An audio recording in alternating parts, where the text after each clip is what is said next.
Prayer. Let's pray. Heavenly Father, we thank you so much for tonight and this opportunity to be together again on this monthly meeting. Thankful for your blessings to us, for each of us, and the abilities that you've given to us to be here and to be present. I pray a blessing over those of us who are not feeling well right now, that need that extra measure of healing and support from you. We pray for your healing touch on each of our lives, that whether we be struggling in mind or body or soul, I pray that we'd know your healing touch right now in Jesus' name. So be with us tonight, Lord. Help us to think well and to interact well, as we got a lot of things to talk about. And I pray that at the end of tonight, we will find ourselves in line with your spirit and with your agenda for us. In Jesus' name. Amen. Amen. Okay, thank you very much. Has everyone had a chance to read the minutes? I know some amendments came in, so I know at least some people The latest copy. have, and they were amended in the last few days. I have a couple of copies here if anybody wants to look through them. Barry, Gary, Larry, it's, if you guys could listen to the tape, you would understand. Because, there's always at least 2 to 4 people talking at exactly the same time, so it's a challenge. there's no other comments. Does somebody want to make a motion to adopt the minutes from last month's meeting? Todd, anyone want a second? Aaron, thank you. All in favor? Spectacular. Anybody opposed? All right, on we go. Then following up from the minutes, maybe we'll table the fit follow-up until Ross gets here. Yeah, we'll wait for Ross Okay. to get. And then just a quick, I guess, reminder, some discussion if we need it, that for some committees, a new chair will be coming in at the end of June. It's kind of a, refresh, end of the year, start new. So if Todd showed us his binders the other week, if you're making binders, that would be a good time to make them and get them ready. But please make sure all your documents, all your minutes from the last year, any other pertinent documents, forms, procedures, policies, whatever, anything that would be needed for the next incoming chair, next incoming slate of members, make sure that's on the drive, nice, readily accessible for the next incoming chair and committee. Anything else from last month or from? Well, I was just gonna ask about Yeah. that. Yeah. I just made a schematic for myself that I think I'm gonna give people in my committee, just so they understand. And I think the new chairs would want to see. Mhm. Some people are very adept at SharePoint and everything. And then I learned that today that Vlad doesn't even have a laptop. So there are people who aren't in the 90+ generation, but even in my generation who aren't doing much and won't be able to access or even understand SharePoint. So I just made this. I'm gonna run to the photocopier if you think you want me to give this to you. I just made a document. It just lists the 4 main folders under documents, and then a little bit about what's in the 3 under general and the 5 under BoD. Do you just want me to Sure. run a Oh, photocopy of that? tree. Okay, sure, yeah. What's that? Did Darko? No, I just made that. Oh, you just know. Thanks.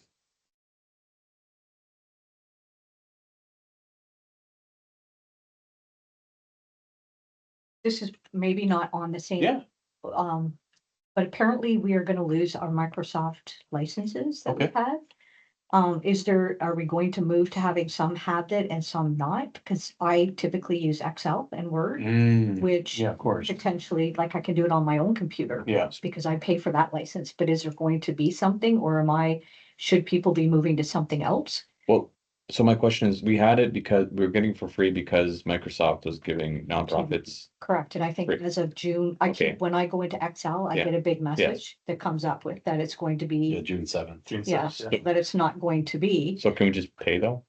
Well, that's what I'm saying. Are we gonna do that, or is it gonna be, some people don't ever use it? Do they need it? I personally, that's what I believe, Paying for, yeah, exactly. but I mean, I'm fine on my own, because that's what I pay for at home. We should have an office one, I think, at minimum.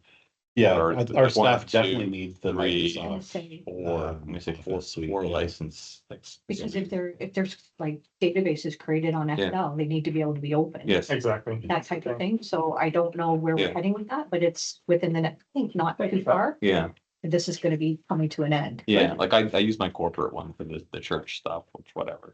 But certainly in the office, I think that we need Yeah. part of the, Oh, yeah. part of the cost of Think doing about it. business, I guess, to say. in other I know terms. something, I know there's some belief everything should be on SharePoint, which I guess, but there are some things that I don't Yeah. know that have to, and some, like I say, some databases on Excel are quick. Or even doing, like I said to Heather today, we could do mail merges Mhm. very quickly. Yeah. Having a dates Excel Mhm. spreadsheet, do the mail merge with, and off they go, Mhm. but not if we're not gonna have that license, Yeah. so. Just something to think about, or we need to. Do we budget for it? Because didn't that come in, aren't like subscriptions under finance? I think that they That would are. make sense under finance because it's office. Yeah. Expense and. Because I know printing and photocopiers and all that different Yeah. stuff is under finance. It would just make sense to me that subscription would come from under finance. Just bringing it up, because it's gonna come Yeah, to an absolutely. end. Mm-hmm. Yeah, it'd be probably an office expense. Now, what licenses does that encompass? Like, obviously, our office staff need the office for the programs and whatnot. Does that also include like our email system and The Teams and Outlook, I would everything think. else? Doesn't Yeah. it come with Outlook and Teams on Microsoft Office? I don't know.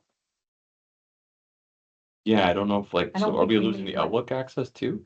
Pardon me? Are we losing the Outlook access Use too? our email addresses or? Well, isn't that all web-based and doesn't really, you really don't need the software for it? I thought that's what Douglas said. It could be web-based, but it could just be that, oh, so are they saying they're taking away any licenses, like physical licenses, but that everything web-based is staying. If you told me it wouldn't affect me at all. Yeah. That would make sense. So- That like, so if you have Yeah, like a my guess is the under web-based PPP. Outlook would be still available to. all And I'm guessing the web-based, like you can use web-based Word and Excel and whatnot, but Yeah. if you want it on your PC, Mhm. that you would need to pay for it. I see. Because So it's just the software licenses you're using, not the, Yeah. yeah. Darko, do you have any comments on the matter or? Jericho? I don't know if he's there. I know he was having issues. with I'm his- here. Sorry about that. Sorry, yeah. From what when I talked to Dushko from Netmon, I believe he told us that each an individual account, and we used to have 10 of them for free as a nonprofit organization, and as of 6th of May we lost it, and I guess they're kind of allowing us to keep using it until June 7th. That's why that pop-up shows up till June 7th. Web-based, everything web-based will still function the way it used to be. So you go to Outlook, your web browser, and you'll be able to receive your messages on web-based, but it's the app that will not work. So app allows you to open the document without opening a browser. You can make changes to it, you can save it, and the changes will be saved. This way, if you want to use it for free, so basically it's not that we lose licenses. That's a clarification. We are not losing license. We are being downgraded by default from premium to basic. And basic allows you to use web browser only. So you cannot be offline, make changes, save it, and next time you connect to online, it updates your file, right? Everything you'd have to do is live on web browser. And each individual, if we want to go back to or business, we don't go to premium. Premium is quite expensive. But Dushko told me that a business license for each individual account is about $5 a month and they charge you annual. So I guess around $70 per account. So if we let Barb go back to business, we would pay about $70 on annual basis for her. And I strongly suggest, I don't think Office can function without basic. It has to for Office, and I would say most full-time employees of the church, I would say that's a must. For some of us like myself, and I think Danielle uses it for financial. I don't know if Dave uses it. Those are optional. We can talk about it. But for the church staff, I would say we pay their subscriptions. So that will cost us about, I would guess, $300 or $400 a year. Yes, for sure. Yeah. Okay.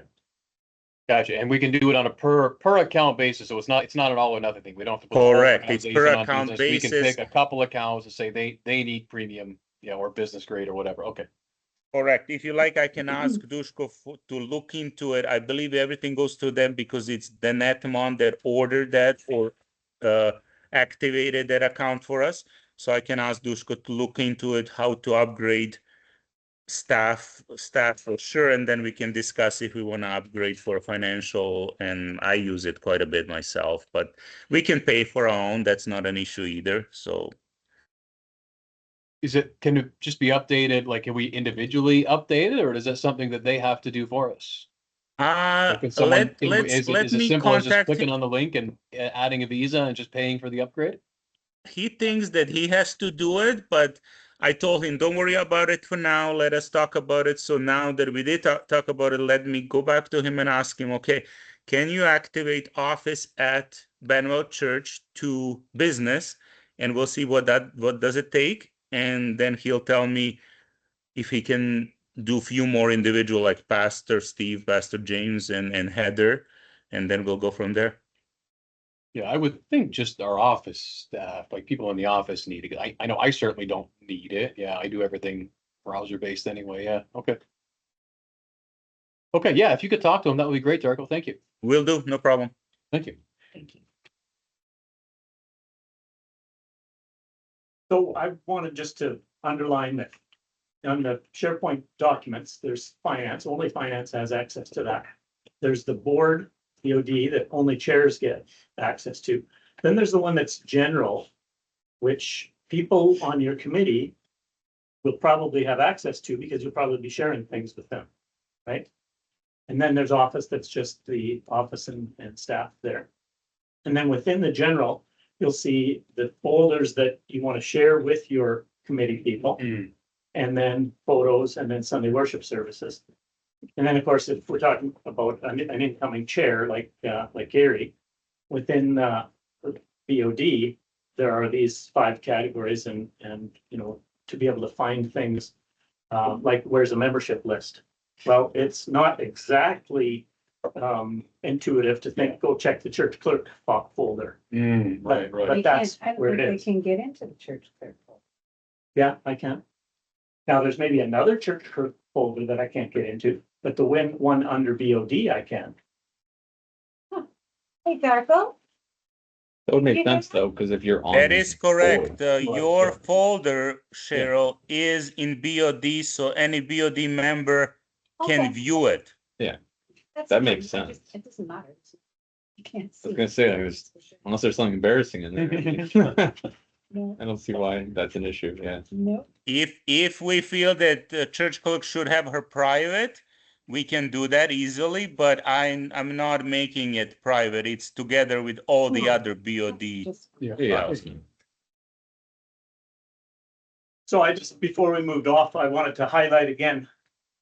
Joel said it, I'm gonna say it again. I've got a sample folder if you want, because we got like a dozen new people coming onto committees. Some of them have been on committees before, but there's a whack of people, and some of them come in knowing a lot of stuff, but some of them come in knowing nothing. And what are we giving them? Yeah. How are we bringing them up to speed? How are we, like, what does your committee does? And that nobody questions, because everybody in your committee already knows it, but the new people don't. What is it that you do in a timely way that has to be done? This is the month for, don't forget, because if we didn't get started on church planning that That's church a picnic lot last of month. that. You gotta think, 30, sometimes 60 days ahead to make sure you've Yeah. got things planned in Yeah. advance. Yeah. And there are a whack load of things that when we're experienced, we just take them for granted. We don't even realize that a new person wouldn't know that. That it's part of the expectation. What are the expectations on your committee that if a new person isn't brought up to speed, they just don't know? I mean, I've said that, like, it usually takes about a year for you to get familiar, and then the confident in year 2, you're kind of, feeling confident. In year 3, you're really confident, but then you just come off your term. And that's the unfortunate part about our terms, is that by the time you're feeling confident in what you're doing, you're already coming off. But there should be stuff you're given the first day. Yeah. That helps you with some of the basics. Yeah, for sure. But I also think it is overwhelming, because when I was taking over for, what was it, pastoral care and worship? Yeah, from Susan, I just got like a big a big file thing. She said, here you go. And I was like, thanks. Show me what's important. Yeah, here. yeah, exactly. And so I do think it's helpful to have like an interaction where you say, hey, here's everything, but like this is really what's important, and then spend like an hour just with an overview of your milestones that you should really be focused on. Yeah.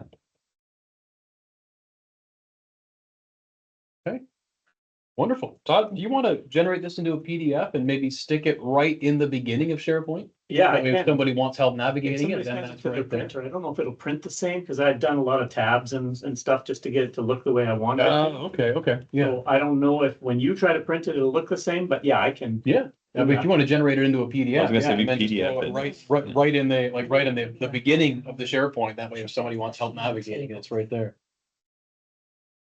Yes. Thanks for doing that, Bill. Thank you, yeah.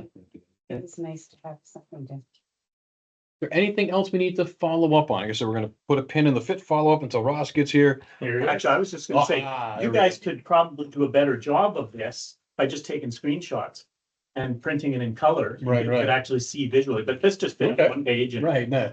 it might Hey, Ross. Hello. not be as helpful as the screenshots, but Mhm. at least it's something. Okay, thank you. All right. Sorry, Joe. Don't apologize. Thanks for coming. Glad to have you. I'm gonna shine the spotlight right on you, though.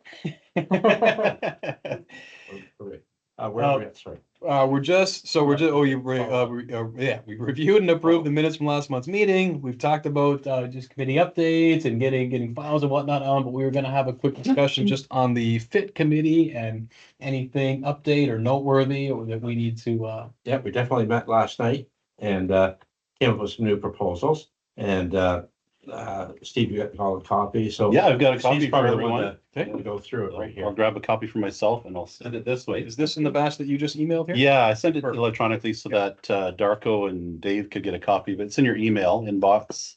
You should have a copy of it there. And the first part is facility improvement team update. And then the other part is information about the projection units. Hmm. So, yeah, as Ross mentioned, we had a really productive meeting last night. It was a good time to get together. It's been a while since we had actually physically met together.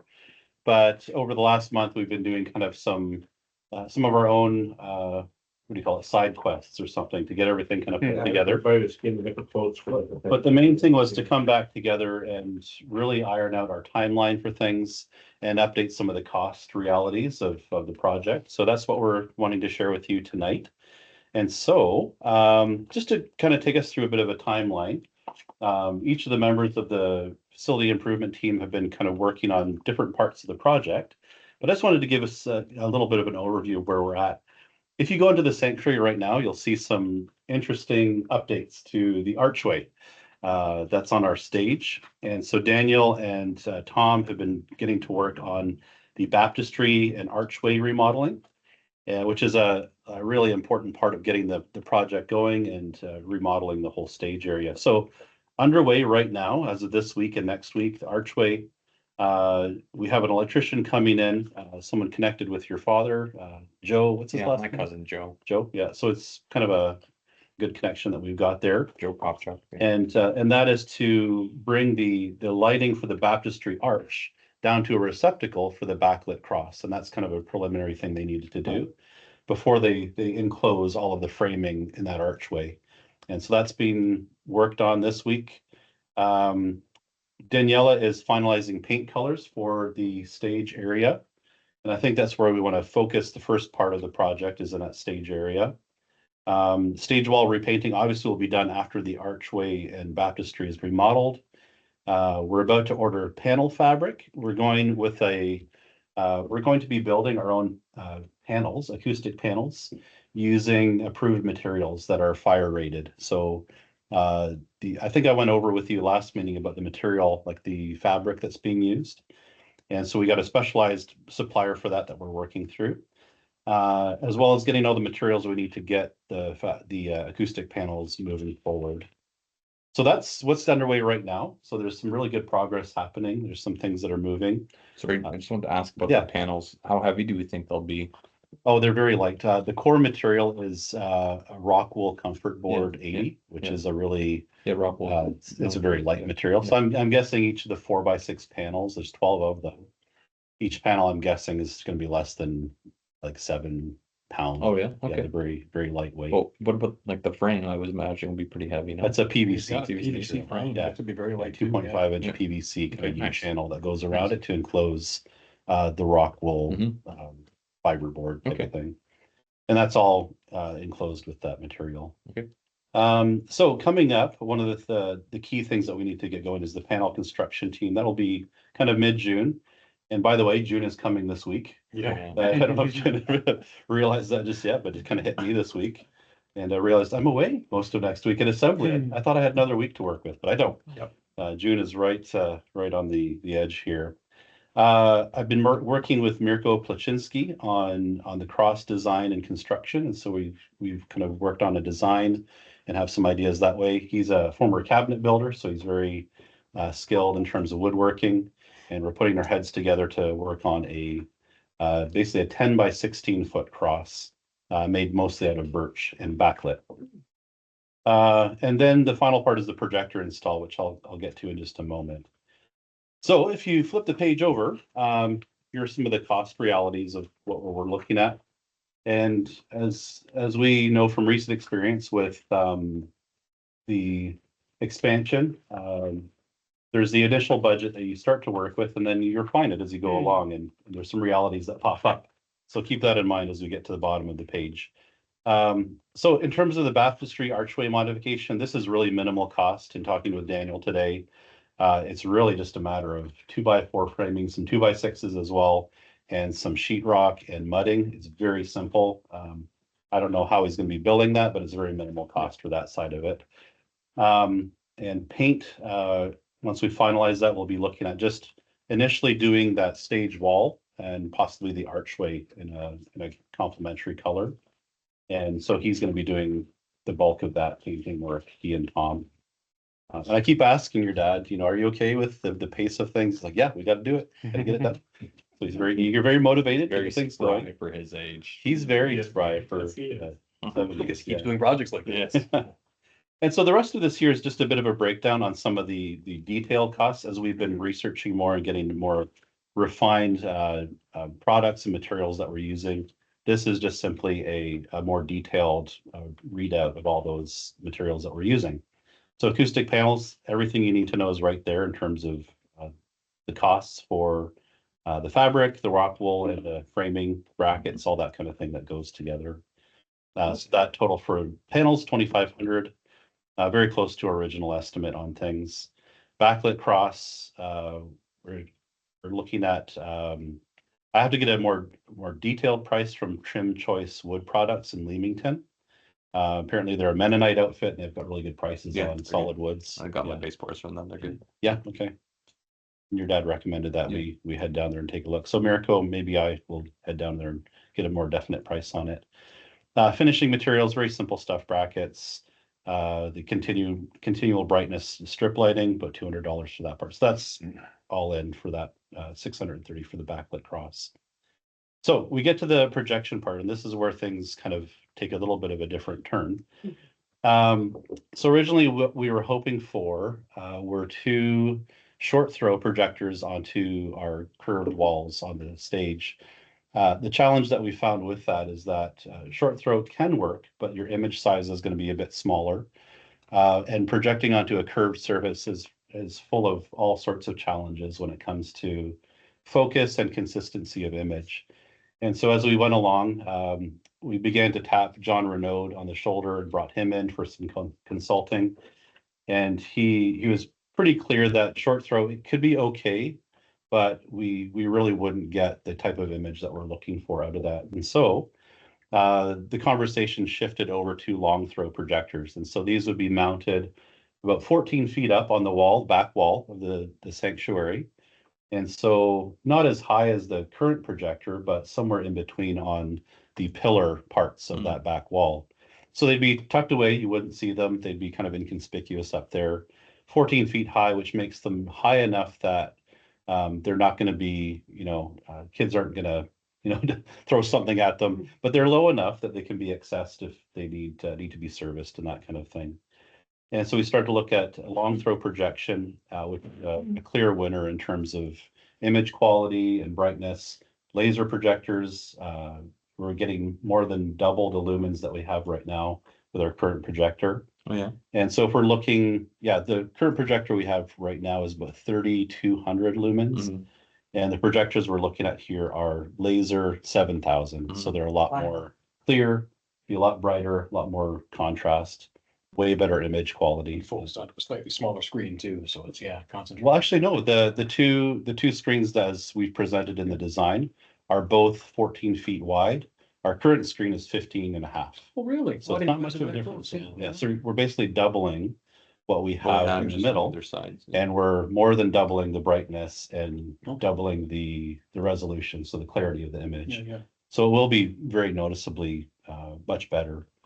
The challenge with that is that the cost for all of that starts to move up a little bit as well. Mhm. So I've given you, in this package that I've given to you is actually the quote. Gord came in about 2 weeks ago to give us an updated quote from something he and John worked on last year. And so, the quote is all there, all the details of everything you need to know. And that is all in. And so taxes included, all the, from start to finish, and calibrating projectors and actually being ready to use them on a Sunday. And all in for that part of the project, obviously pushes us beyond the original budget. So what we had been given was 28,000 in terms of a gift from the vacation. McKay. And so that was 28,000 as a gift, and that's what we were basically working with initially as we were estimating things out. And now what we're looking at here, just with a basic updated budget, is we'd be going over that by about 17.5%, up to just under $33,000. So that would just make a difference of about $5,000 in terms of original estimate to what we're looking at all in right now, in terms of cost. So Fit Team is just sharing that. We looked through the reality of that yesterday, looked at a few different ideas with it. I did work with Gord to see if there are things that could be taken out of that. And what he's given us is the basics of what we need to get a proper setup for a dual screen projection setup. So that's the situation that we're in. And so, I thought it would be good for us to look at the reality and bring an update to the board today and see how the board wanted to proceed with looking at this as part of the project. And I think we're gonna be saving money too with not having to wire up two separate boxes on each side at the front of the church and then have the cameras dropping down. This way, we can take one lead right off of where we're at in the back. Nobody even know that it's up there type of thing. And at, that 14 feet high or whatever, that's gonna be a whole lot more accessible for servicing it, if, dusting it and cleaning it. Yes. Whereas we would have to get lifts in and get the other ones down. So my concern was the throw with the light in it, but I honestly believe, yes, LED, two projectors, is the way to go for both maintenance, long term. It's an investment, but The dual's nice that like if one does go on you, that you still have the other one. Yeah, the neat thing is that with these projectors, they're Epson. They're rated for 20,000 hours, so they are a very long life projector. Because they're laser, there's no bulb replacement. It's just a different light source. And the filtration on it doesn't really need to be replaced that regularly. Maybe every couple of years we need to look at the filter on it. So it's a very it's a projector that's really designed for this type of application, like schools, businesses, churches, auditoriums. It's built for that kind of application. So it's a great quality projector. It's obviously not like insanely top of the line, but it's also not a budget brand that's going to be breaking down and needing replacement every few years. Now, I know we had a concern from one individual that the moving the screens down and to the side would make visibility challenging if you were having mobility issues and you were sitting and everyone around you was standing. Yeah. Does this help that at all? Does this let us kind of sneak them up a little bit higher, or are we able to get some simulations and look and see if, like, before we make a big, I don't want to make a big investment Mhm. and then realize that, oh, shoot, we have a huge section of the population Was that that now saying can they can't can see? see worse than before. Yeah, so that was Gail's Willette's Yes, question on yeah, that. The reality is in terms of the height of the screens, Yeah. there's really no difference Okay. compared with where we're at right now. The only difference is that we're moving, instead of one central, yeah. we're moving two to the side. Okay, I think that was her concern, is she Yeah. thought they were kind of, I think, coming down as well as out. Yeah, And she goes, the screen, the height right now is like just at the cusp of what I could see. If it went down at all, yeah. then yeah, there'd be no more Well, visibility. and I think in that case, it does bring up another concern about some of our handicap Yeah. members and people who attend on a Sunday, and building some future considerations in for them. There's kind of a developing conversation we're having right now with a young guy who's new to our church named Cam Wells. And he does a lot of advocacy work for people with disabilities and handicap, that kind of thing. And he's very eager to work with us and start to kind of identify some improvements that we could make. And I said to him, well, I know you're excited. Pastor James and I have talked quite a bit with him, but I think he'd be really a great wealth of information and consideration for some of the accessibility needs of our church. But in terms of these screens, they're essentially same basic height, maybe a few inches difference from where we are right now. Slightly less wide by about 1.5 feet, but we do have two of them. So in terms of her question, I think there needs to be some consideration about how the layout of our seating works and where those with mobility needs are situated, which we really don't have a strong answer for right now. So I think we do need to look at that as part of our situation. But I don't have an answer for if it's in the middle or at the side, what. If they're roughly the same height, I gotta think we're at least not any worse than we were, yeah. Yeah. Well, you can even see from the picture here, and maybe what I can do is produce an image with the existing That might be nice, yeah. existing That would setup show, yeah. compared with where these ones are now. Yeah, If that would help kind of visualize some of Yeah, it's that. hard to visualize how low are these compared to, like, is the other one up at the top? It's probably not.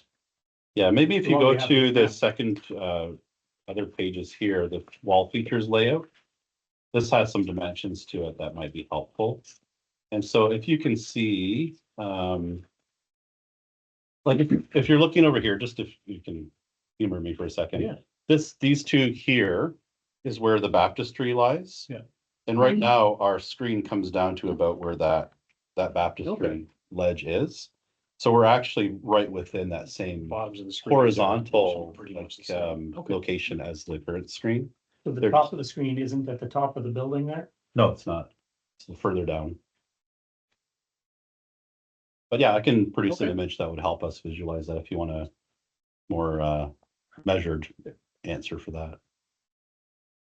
I don't think I need an image, but No, if you said, yeah. you know, If- 1 if- foot yeah. to 3 feet. The bottoms it's are 10 roughly feet. the same spot, and I think that's the best we can do. Yeah, and if there's ever a concern about the height of the lyrics, we can also move them upward as well. That might be, yeah. That might be a worth help doing. just in general for our Yeah. people if we move them a little higher, which is totally doable with Yeah, our yeah. software. Oh, We yeah. can make that happen. It would just mean instead of centering the text, it would be a little higher, maybe on the top third Mhm. of the screen to help our people. That's how I make my sermon slides. My Yeah. scriptures are up there. Yeah, yeah, yeah. Yeah, I don't know, I find it's fine. Even No, it with looks sitting, reasonable. but, It's no, yeah. like also it's not like the whole sanctuary is designed on an incline for that reason, so every seat has. I think the concern is those sitting, people While in front of you people are standing. Yeah, Yeah, if you can't stand when everyone is standing, now you don't just have, head height to worry about. Now you've got the difference between sitting and standing. but isn't that why we're kicking around this idea of doing a whole separate section that would I think allow? Yeah, I mean, obviously she didn't know that. She Yeah, asked yeah. that question, right? But yeah. yeah, and one of my suggestions to fit is I think we need some more consulting with a few of those stakeholders that would need some of that consideration before we Yeah. jump right into a modification of that storage area. Because they may have some ideas or input that would really help that Yes, process. exactly. Yeah, I would remind you that they don't want to be shunted to the back corner. Yeah, You know, So, yeah, it can't be that corner that can be the handicap corner. Yeah, the discussion the last night was that, yeah, leave the storage room for now until we have everything all set up first and then look at how it be better fit for, Okay. whatever. So we'll leave that for now. I mean, there's lots of room in the front pews. Those are never occupied. Yeah, so I think there's some seating layout considerations we can make in terms of sight lines Yeah. and accessibility and movement of scooters, that kind of thing. I think we do need to look at our floor plan and our layout that way. But in terms of our scope for this initial project, we didn't really envision a lot of the accessibility stuff. But I think that's a conversation we need to start looking into as well, along with what we're doing here. Okay. Is there any other questions for the FIT committee about this? Otherwise, I think we're looking for a motion to spend 20% over budget here. I just had a question about the ledge. I know that came up. So the ledge that's there now For the baptistry. for the baptistry, Yeah. that will stay, or because there does that need to be flattened? It's kind of a question right now. I don't know if you, Yeah. have you chatted with Dan? Yeah, he was suggesting maybe a marble ledge, but I think, right now, what we looked at is just, coating the wood with maybe a little bit better waterproofing. I mean, we've not had an issue before, so, and the baptistry has been repaired. I'm just thinking, doesn't it kick out? just Well, I a think, little yeah, bit? I think you're thinking of interference with. Yeah, panels, with the panel. Or can the panels be built with a cavity that accept the ledge? Or? So, yeah, the quick answer is it's actually not very hard to replace what's there with a Yeah. new piece of wood and recess it or make it flush with the Yeah. wall. Yeah, I think the flush. So we can actually take the one out that's there Oh, okay. and trace out Great. on another piece of wood, a new one, and just renew what we have there. And perhaps stain it the same color as the cross, so it's kind of complementary That'd be in color. nice. So I think in terms of cost, that's a way cheaper answer. That's like $50 worth of wood. As opposed to if we went marble, we'd look at custom cutting and it's marble, so it's gonna, and you're never ever really gonna see it until we have a baptism. So you really want something that's just functional and just fits with the space. And so that's something very simple to do in terms of cutting it and shaping it.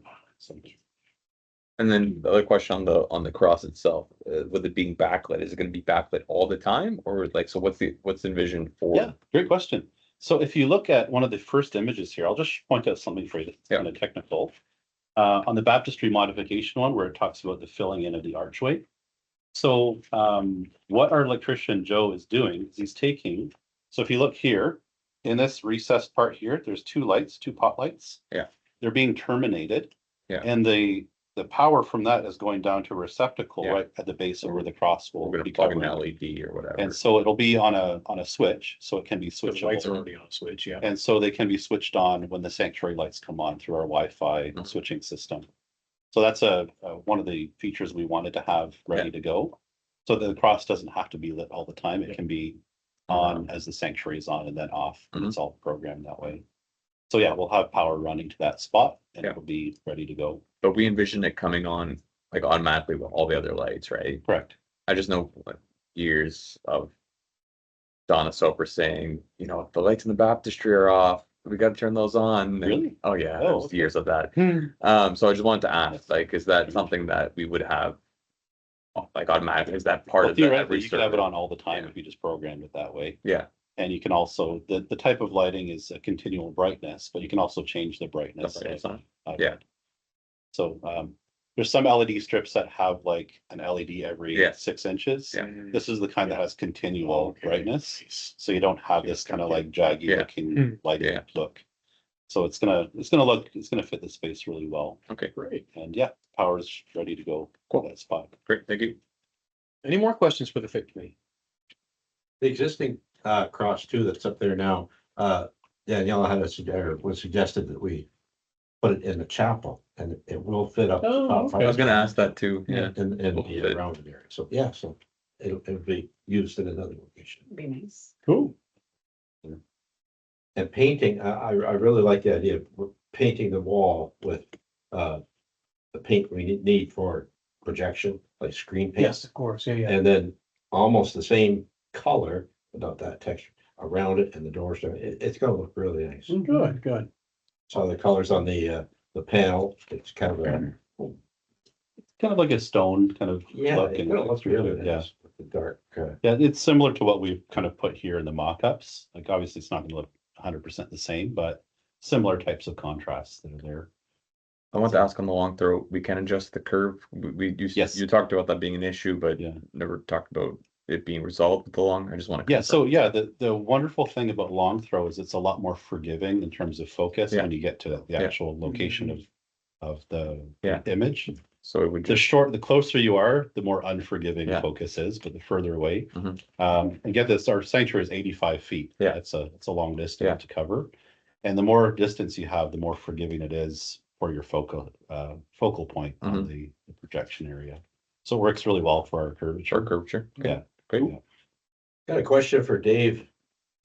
Dave, that balance, the difference, is there still funding in the memorial fund? 1 second. I think let me pull it up. I know there is a little, I know offhand there is a little bit left. I just don't have the, 1 second. Or we're looking at a difference of about 5,000. Yeah, just.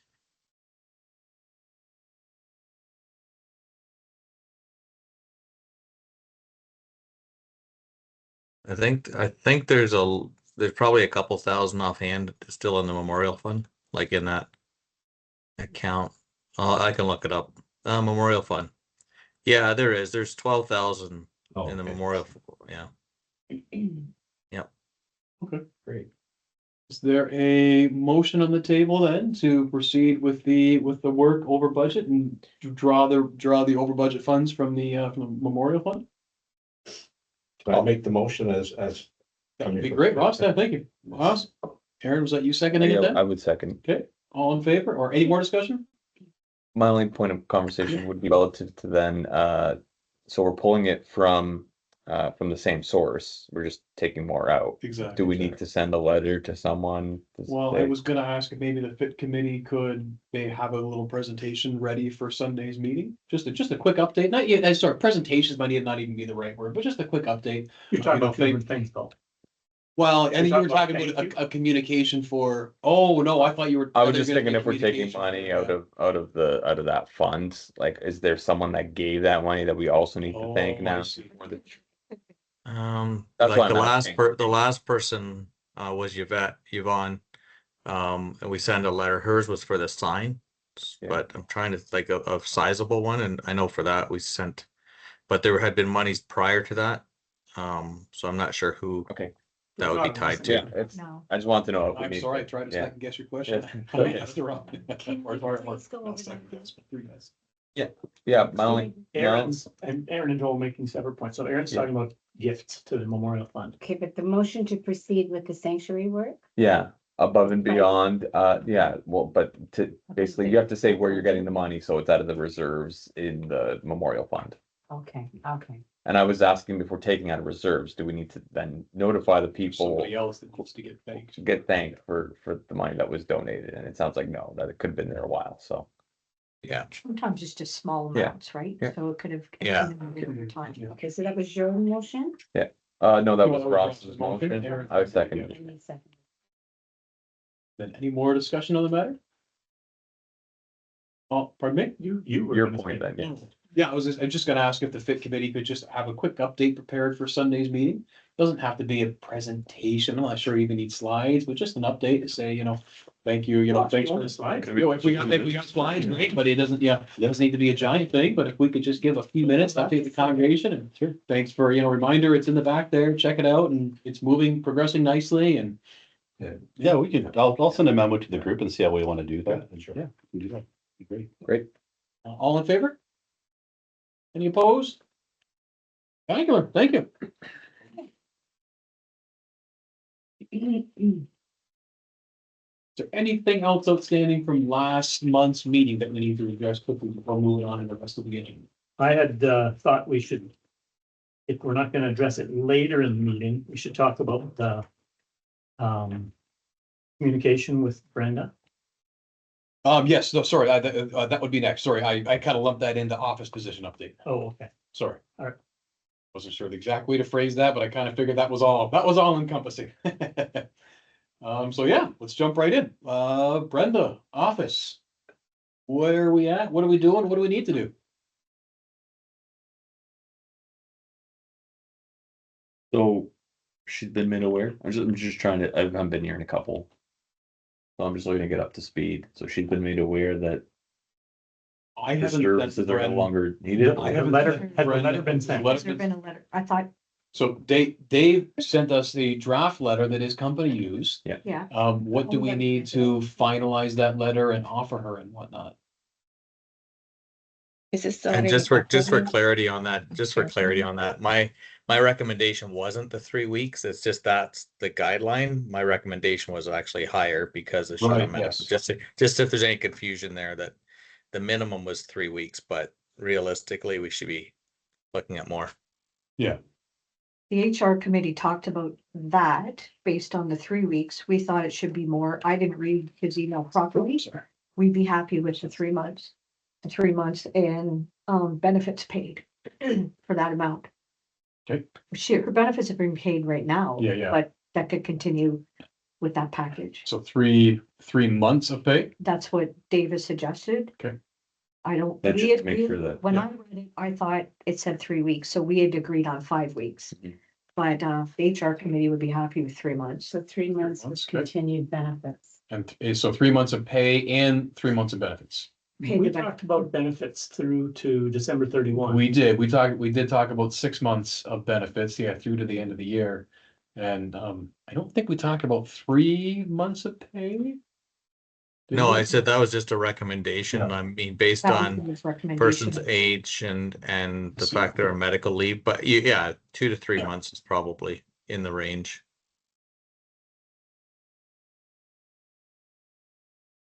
Is there a respectful time for her to respond to this before?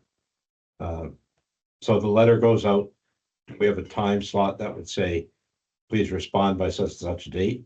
She doesn't need to respond, right? Unless she's Mhm. challenging the letter. We're taking legal action. She doesn't, other than that, if her position, if she were to accept it, she would just not respond. She Right. would just take the check and that. And I'm assuming we would send out a check for 3 months pay with this, and That's by extension, common practice. her cashing the Yeah. check is acceptance of the terms. I don't- I get what cashing the check is. I would want her to sign we normally we have the person sign a release. Okay. Well, your document had a release at the end. Yeah, normally. If you don't want her to sign a release that deviates from what we do, you may want to get some advice, but No, that's an opinion, because I'm not sure. Yeah. I see, okay. Yeah, because that 3 part I'm months is not pretty sure. generous, I think, but It is. very It generous. is. So you still doing 3 months benefits as well, or are you doing benefits for another 2 All months? I said is we agreed on 3 months. Three is just simple, and I would motion that it just be 3 and 3. Okay. Because I mean, then, the same three. Or he's yes, talking about an exactly, so extra 3, no, the same 3, so I'm saying 3 and Is that then, a bringer, or do we count from July? What's that? September, October. But it depends what you're saying, the term, if we're gonna wait till the end of July, or are you gonna sign it as if you are terminated as of now? as of Yeah. now, and then you get 3 Oh. months, Right. And Yeah. because it's a termination letter, Yeah. and we're Yeah. paying yes. more than would be acceptable by Yes. employment standards. So termination with. So it would have to say X amount of months ending. Yeah, on and it's very this minimal. date. And Without cause, Yeah. and you're paying more than that Mhm. with, without cause. That's right, yeah. So I don't think personally, I don't think there would be any issue, but. Yeah. But that's just what I read. Yes, Yeah, I don't think there'd be any issue at all either but I mean, I'm used to, I'm used to where somebody has to sign the release, right? Mhm. There's an acknowledgement, like you'd want to send maybe a registered mail and have a timeline to sign or.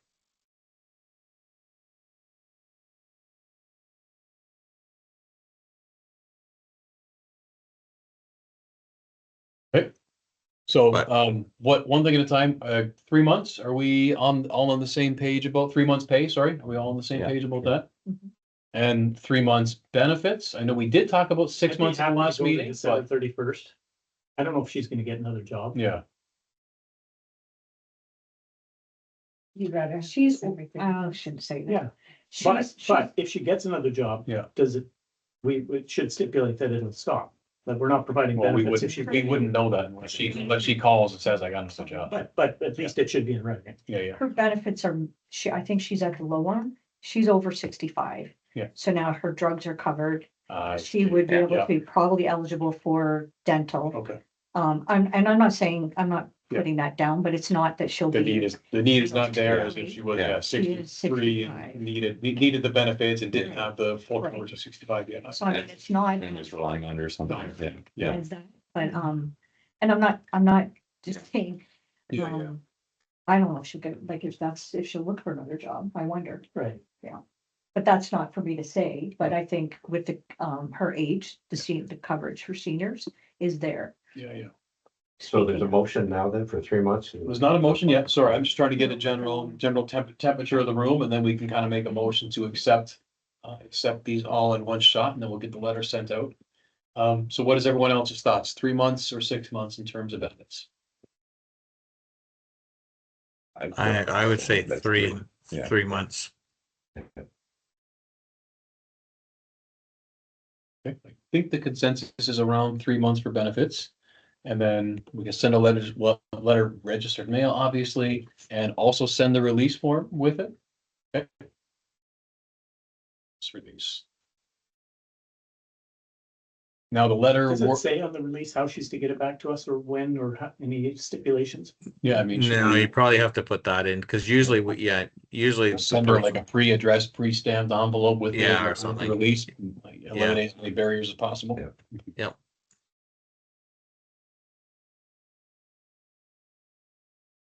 Okay, we can do that. Now the wording of the letter as it sits here, has everybody read it? Is everybody happy with it? No. Okay, I'm happy with it if we have another communication with her as well. This needs to be legal and official and formal. Yeah. But she's been a church employee. We Yeah. need to have a relationship with her and some kind of human contact Yeah. to Yeah, bring this to a close. yeah, I mean, I agree. I'm used to you like meeting with the person in person yeah, and presenting them the letter and having a quick conversation at least. But if I feel comfortable, you're right, there should be some sort of contact with closure, I would think. so as in we should, not as in we send the letter and then call her later to say you're okay, as in we call and see if she would be amicable for a in-person meeting face to face and present her with a letter at that time. Or just, yeah. That's kind of what I'm used to, like, is Nope, that actually works, you yep. meet with the person and during the meeting, normally, it's obviously without cause and wishing the person the very best and that, but usually those meetings are fairly short, but there's just a human contact with Yeah, it yeah, at least. no, that Yep. makes sense. Yep. Sorry, just and my ignorance here, with her current situation and disability, are we allowed to contact her? Hmm. Is there issues around that where we shouldn't be contacting her right now? Because I know there are some situations where it will be frowned upon to Yeah. reach out and Yeah. contact. Like she's the one that sent the Let me sent the find that doctor's out. notice out that, yeah. I can find that out. Especially if it would Yeah. mean, if it's more of a stress related leave, certainly don't want to levy a No, you're stress right. on that by, No. saying, hey, can you meet, Yeah. obviously I want to get this done. Not that's just sending a random letter registered mail No, is I not know, stressful. that's a good, It's also stressful. that's a good point too. It's a little bit different here, but, yeah. Uncharted territory for me, so I Yeah. can find out, but Is that Yeah. something we should be contacting our lawyer about? Not that I want to incur more legal fees No, on you- top of this, but. Like I know there are I think situations HR at my work where our lawyer has said, like, you cannot reach out to this employee. Like, I No, you know, can't usually. And Yeah, you're right. You can't I know you talk to want to them. reach out, you want to be friendly, you want to say, hey, is everything okay? But like, in this situation, you cannot. You can go through lawyers. You're not allowed to reach out to this Yeah. employer. And I don't know what all those conditions are and aren't, but I know there are some situations where it would be frowned upon us for us to reach out as noble as our intentions might be. I think No, it's that's a just good led point. to You can't talk to the person when they're off on a sick leave. Yeah. That's true too. Yeah. So you want to do, maybe the letter is the way to go then, Could there be two letters in the envelope? Yeah, I mean, I know Well, that's, that's- that was my initial thought as well. One that basically says, you know, we would, you know, like to meet with you if possible, but here. Yeah. Here's this, I don't know. This is a church, so as long as Yeah. it's not illegal, we are allowed to be cordial and friendly Yeah, and yeah. relational. It says here that if you get consent, you ask her if she's comfortable attending an in-person meeting and that she's not, you can't force her to obviously come, yeah. bring up her health problems or Yeah, I anything. see, okay. Right. It sounds like if it's done right, it can be done. so And maybe even make, though it's compliance, you can't fire someone because they're disabled. I mean, Was there some thought about letting the 27 weeks terminate and then at that point initiate Yeah. the connection? Because then you're kind of free and clear out of the Kind of the medical zone anyway. the yeah. medical leave part, and now you're into a new territory. Was it specific to 27? We're pretty close to that. I don't know when she started collecting EI. So she's been off since the 8th of December, but we paid her till the end of December. Funny thing was, she was supposed to be back April 14th. Mhm. I heard nothing from her. Yeah. So I reached out to her on the 13th saying, any update? Yeah. And it was, oh, yeah, sorry. And the letter, she actually got the medical leave document from the doctor the week before. Oh, and she never Yeah. sent it. So there's been many people have tried to reach out to her, but she wants really no connection with anybody right now. Like a lot of the ladies have been reaching out to her and. I've been really hands off because I Yeah, don't want and to. I haven't, understandably, because, yeah. cause being stress in or- HR. Yeah. I don't know when she started collecting EI. Right, But we I- know when she stopped working, but we don't know when she started. Yeah, and what I understand is she could potentially be qualified for 27 weeks see. based on what I read online. Which doesn't mean I know what I've been Well, I listening. don't think she's gonna retaliate with, I wouldn't think.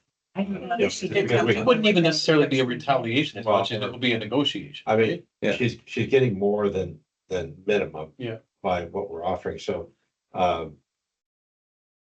What would happen if she said, no, I don't like that? She would hire a lawyer.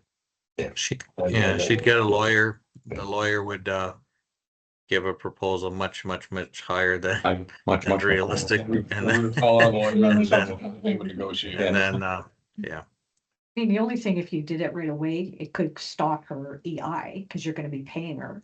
I don't know how that works either, but. I don't know how long she's collecting or how long she's qualified for. Again, I'm not asking that question. That's the messy thing is we don't know. I'm sorry. That's the messy thing is we don't know. Yeah. And it's not being communicated. Gamble. I just think we have to send it. I don't know that we can guess as when the 27 weeks expires. yeah. You could wait to 2 months and just do it at the end of July. Yeah. Yeah, but then she'd be planning her next letter. Oh, no, she can't, She can can't. she? This is the Oh, last it could time. go on forever. They could continue to send letters. It just said she wouldn't be able to get EI.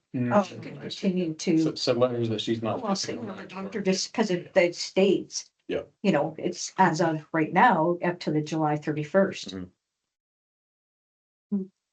So what happens if you send a letter dating termination at August 1st or July 31st?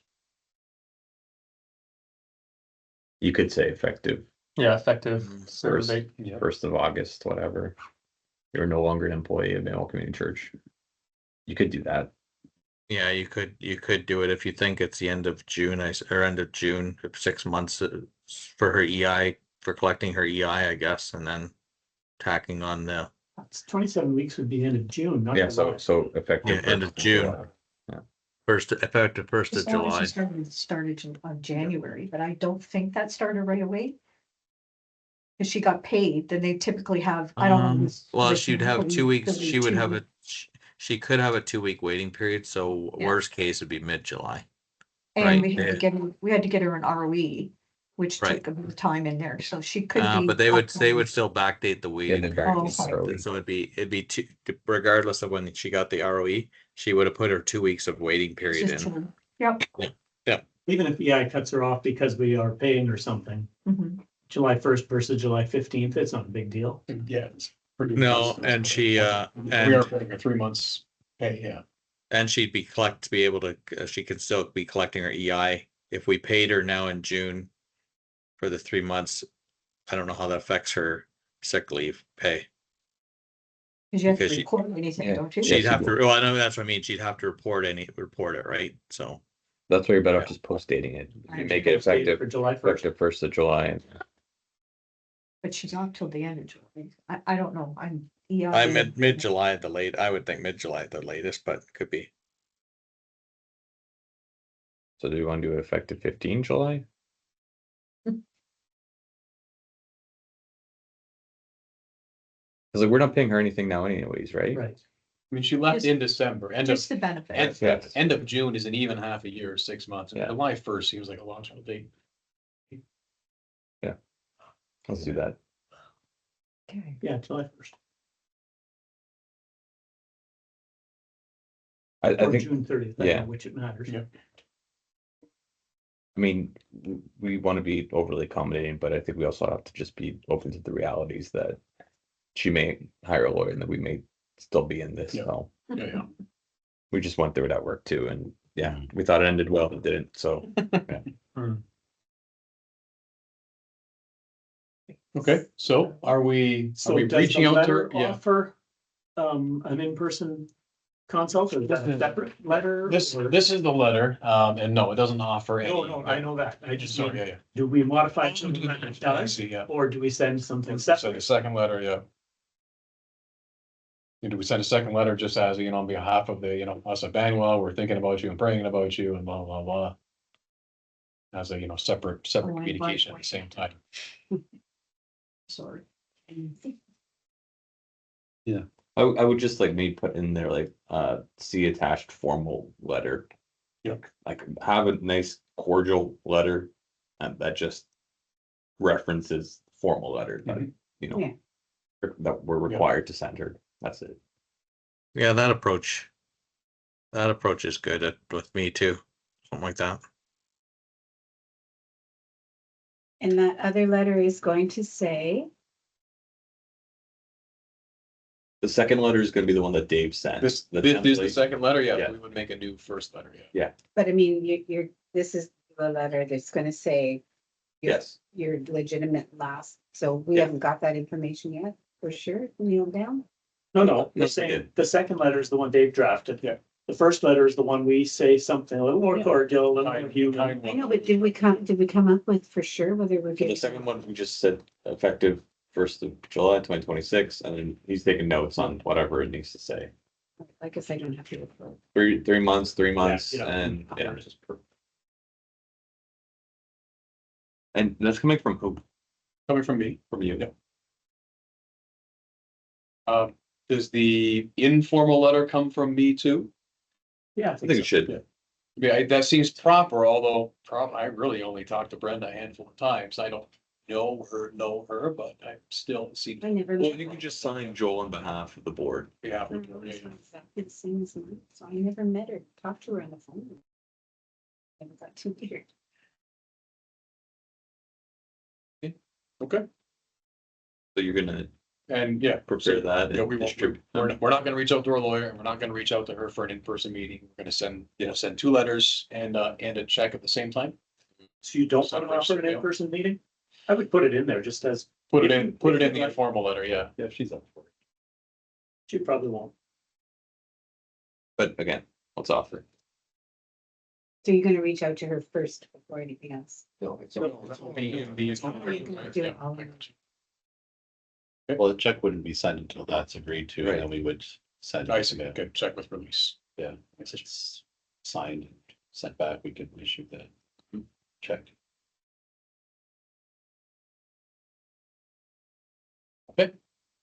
Who wants to put this into a big motion? Somebody want to make a motion to make the discussed amendments to Dave's letter and, I guess review an informal letter that I will draft later this week. Well, I was Prior gonna to sending say, to like, Brenda. we're not actually moving on it. The motion should be once we actually have it in front of us. So I feel like you should prepare that draft for the first one and clean up the second one. Yep. Send it to us, and then we just have electronically, like, we'll all email say, And then just update the 3 month Yeah. on the letter, the formal one, Yes, from 3 week to exactly. 3 month. but I'm Nope, just thinking in terms of a No, motion, that's- so we need a motion. I think No, that's probably a better way to go. you could present it, and then someone can move to adopt that, and then we'll get a seconder by email, and then we can just one at a time. Everybody on board with this concept and theory, and then we have a board with making a motion at a later date electronic. Yep. Spectacular. Any more discussion on the matter? Regarding the rest of our office plans, is there anything more we need to discuss with that? Or is that somewhat on hold until we get this kind of resolved and an answer back? So can you get me up to speed? Because like I said, I've been here the last two, and I'm just curious to know, do we have, I know we were looking to advertise for the position. Is that the goal? Let's bring Aaron up to speed. Are we advertising for the replacement of the position, or what are we, what exactly? My sense is first things first, to get this squared away. Yeah. Let that be finalized until we trigger the next step. But yeah, obviously in the meantime, we need to be thinking about what that would look like. Yeah, we've had some discussion about what that could look like. There are some discussions, there are some sticks in the fire. Yeah. Okay, let's deal with this first, then we'll look at that. I just wanted to make sure I didn't miss anything. Thank you. Great. Awesome. Thank you all very much. That brings us to the CBOQ assembly. That is, as you mentioned, that is coming up rapidly. Yeah. Sure. Can I talk about CBOQ and Western Association in the Please. same section? Yep. That way I can get two birds with one stone. So yeah, as I mentioned, assembly is coming. It's next week essentially that Pastor James and I are set to go. Barring any negative motion on Sunday, we'll see how that goes. I'm sure it'll be put through. But yeah, we're heading. Pastor James and I are carpooling together along with Sergio from the Romanian Baptist Church. We're going to carpool together and head down for the Pastor's Day to start, and then the regular 2.5 days of the regular assembly as well. So yeah, we're excited to go. We did send out the book of business, so if people were curious about what was happening or anything they need to know. And that was a good read. I read some of it. Yeah, That's good. Yeah. So there's no motions of note other than just the regular approving of budgets and nominations to boards, similar to what we're doing in our church at this point in the year. And there's nothing really controversial. It's eerily quiet in terms of motions compared with previous years where there's been a lot of concern. But where there are some things that are moving forward are more kind of grassroots among several pastors and churches that are talking about things and working on connecting with each other and supporting one another. Pastor James and I are part of a renewal group where pastors are just meeting together to talk about renewal in CBOQ. And what are some proactive ways we can encourage that within our churches or associations and at the CBOQ level as well. And so there's been a lot of healthy communications on all those levels between pastors, between our regional associates like Sid, and with our associations and with the greater denomination. They've been brought into that loop as well in that conversation. So at this meeting, assembly, there's not going to be a lot of that discussed, but there's going to be a lot of meetings between pastors and groups of people to talk about things, which I know Pastor James and I are excited to do. So that's assembly. Nothing, unless you saw something in there, Ross, that popped out of the page. It was a good read. I just wanted to ask if a motion comes from the floor. Like, we obviously haven't had a chance to review it as a congregation. You guys will have to. We'll be entrusting you guys to act on our behalf. Yeah, the interesting thing with the assembly is they don't actually entertain motions. Oh, they don't. Okay. They have to be submitted by early spring. Okay.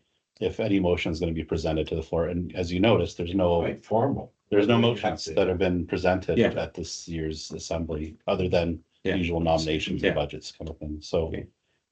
we're going. My concerns have been assuaged then. But Yeah. There's nothing major that's going to be an upset or a surprise this year. So that's assembly, and yeah, if you've got any questions for James and I, And obviously, we're going to be bringing back a report, and Jim Wheeler was in today to remind us that there's a news and views deadline right as we're getting back from assembly. So Pastor James and I are going to put our heads together on a report of what our learnings and experience of Whoever's not CBOQ. driving has to be done. Yeah, so that's it. I'll drive, and James can be on his laptop typing, and we'll consult. Trip There'll be I can drive if you'd like. I enjoy driving. I think my wife will on for trips do the same thing. Yeah, it'll be fun. I'm looking forward to hanging out with Sergio as well. He's someone we get Yeah, together he is. monthly for prayer, and we have a group of us pastors that meet locally for prayer, which is great. Mm. So yeah, that's CBOQ assembly. I'm excited to go. As always, feel it like a privilege to be sent by the church to be a part of that annual get together. The other part I wanted to talk about was with Western Association, which is, okay, you got CBOQ, that's the 300 or so churches. Western Association is our regional association of churches, as you might know. It's about 14 churches at my last count, or 13 churches. I can't remember. 14 is how many associations there are. There's 14 There's 14 associations. associations, but in our particular Western Association, There happens to be. it stretches all the way from basically Amherstburg to Leamington to Chatham to Wallaceburg, close to Sarnia. Okay. So that's our Local. that's our That's very geographic local. area, like Essex, Chatham, Kent kind of thing. Because when I hear Western, I think up to Guelph. Yeah. But so it's Yeah. okay. Yeah, so yeah, that's our association. And one of the challenges that our association has faced in recent years is something very common to a lot of associations. And that is back in the day, like say 100 years ago or 120 years ago, when you had a horse and a buggy, and that was your way to get around, your regional associations were your lifeline. Those churches and pastors would be so well connected with each other. And your annual meeting would be like, you'd have to take a horse and buggy to get there. So it was a big deal. Fast forward a century later to where we are now. And the motivation to gather and work as an association is somewhat waned. It's not as strong as it once was. And that presents a few challenges in terms of, the question, is this a viable thing? Mhm. Like, is this worth associating and being together and doing what associations historically did? And so that question keeps coming up. What makes it more challenging too is that in the last few years, our association, when we have an annual meeting, we're struggling even to make quorum. Mhm. That's the level of engagement that we're at this point. And so the question comes up, what do we need to do to address the viability of association? Is it something we need to revive? Is it something we need to move on from? All those questions start to come up when you start to realize the reality of where things are going. That being said, recently there's been some discussion around the renewal of our association. And Pastor James and I were recently at a meeting of the council of the association to envision some ways forward. As I've gone to each of those meetings, I'm often sharing ideas about how we equip our churches, how we connect our pastors, how we do regional events to get us connected and make it a viable association. And so, part of the direction is to form a new committee that are tasked with renewing our association and making it viable again. And so it's going to be, what they're proposing is a 2.5-year process. They're going to slow down some of what the formal association does so they can emphasize more of this renewal team or movement that's going to be happening. I'm going to pass around another handout for you. Sorry, I'm throwing a lot of paperwork at you tonight. But there was a meeting about 2 weeks ago where we struggled to meet quorum. We couldn't meet quorum. And so this proposal was put together to regroup again in a few weeks, which is this coming Thursday, to put forward a motion to start this renewal team. And so this is the whole proposal here, to get that team going, to meet this Thursday, to get quorum figured out, and to make sure that we can actually at least make this decision to form a renewal committee. So how did you decide to do that without a quorum? Good question. We had to bend space and time to make it happen. Okay. So yeah, that's where we're at. But so yeah, the idea is if we can get a quorum together this Thursday to actually make this decision, then it's legit, right? Mhm. And so this is kind of a detailed vision of what that team will be. Trying to assuage some of the fears that we're not folding our association. We're just seeking to build a transition team to revamp it and renew it. And so I've put my name forward as a volunteer to be a part of that committee. And so part of the motion, a further motion from beyond this will be to appoint, members of that committee. And so this is kind of where you come in as a board of directors. Again, the struggle they've had is to meet quorum and to get enough delegates to go to these meetings. And so they produced here, on the last page, which is an advanced ballot, which allows us, Banwell Community Church is allotted based on our membership numbers. We can have up to 7 delegates based on our membership and staff. And so what I'm looking for from this present group, Pastor James and I are going to be there at the Zoom meeting. Are you? This is Thursday. Thursday, yeah. Yeah, Be there? this Thursday. If not, it's okay. I'll be there. And For some reason, I'm thinking of our eldership meeting, but I might, that was last week. yeah, I'm available this Thursday. Okay. So this Thursday, 6:30, it's going to be an online meeting through Zoom. And even if delegates aren't able to be at that, there's an advanced ballot here so that we can get our 7 delegates. And I'm hoping tonight that we can get 7 of us, including Pastor James and myself, to either be at that Zoom meeting at 6:30 on Thursday or fill out an advanced ballot and have that in to the email that's outlined here to support this motion of developing this transition team. So the long and the short of it is our association really does need renewal. I believe it's still viable. I have lots of ideas that I want to share to make it viable again, and our church is connected and equipped. But we need to form this team to get that going and get that started up. So I'm going to give this to all of you, and perhaps what we need to do is identify 7 of us, and I don't know how many are here tonight, but to indicate our participation in this ballot for Thursday night. That sound like it makes sense? So you're looking for us to attend Thursday night? If you can attend, that would be wonderful. If not, and if you attend in person, you'll be able to vote in person. Yeah.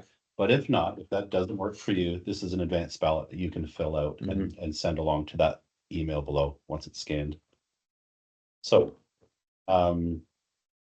maybe I can just open it up and say, I'm going, Pastor James is going, right? Yeah, yeah. Okay, so we've got 2. We just need 5 more people to either fill out an advanced ballot and vote, or be there on Zoom and vote in that format.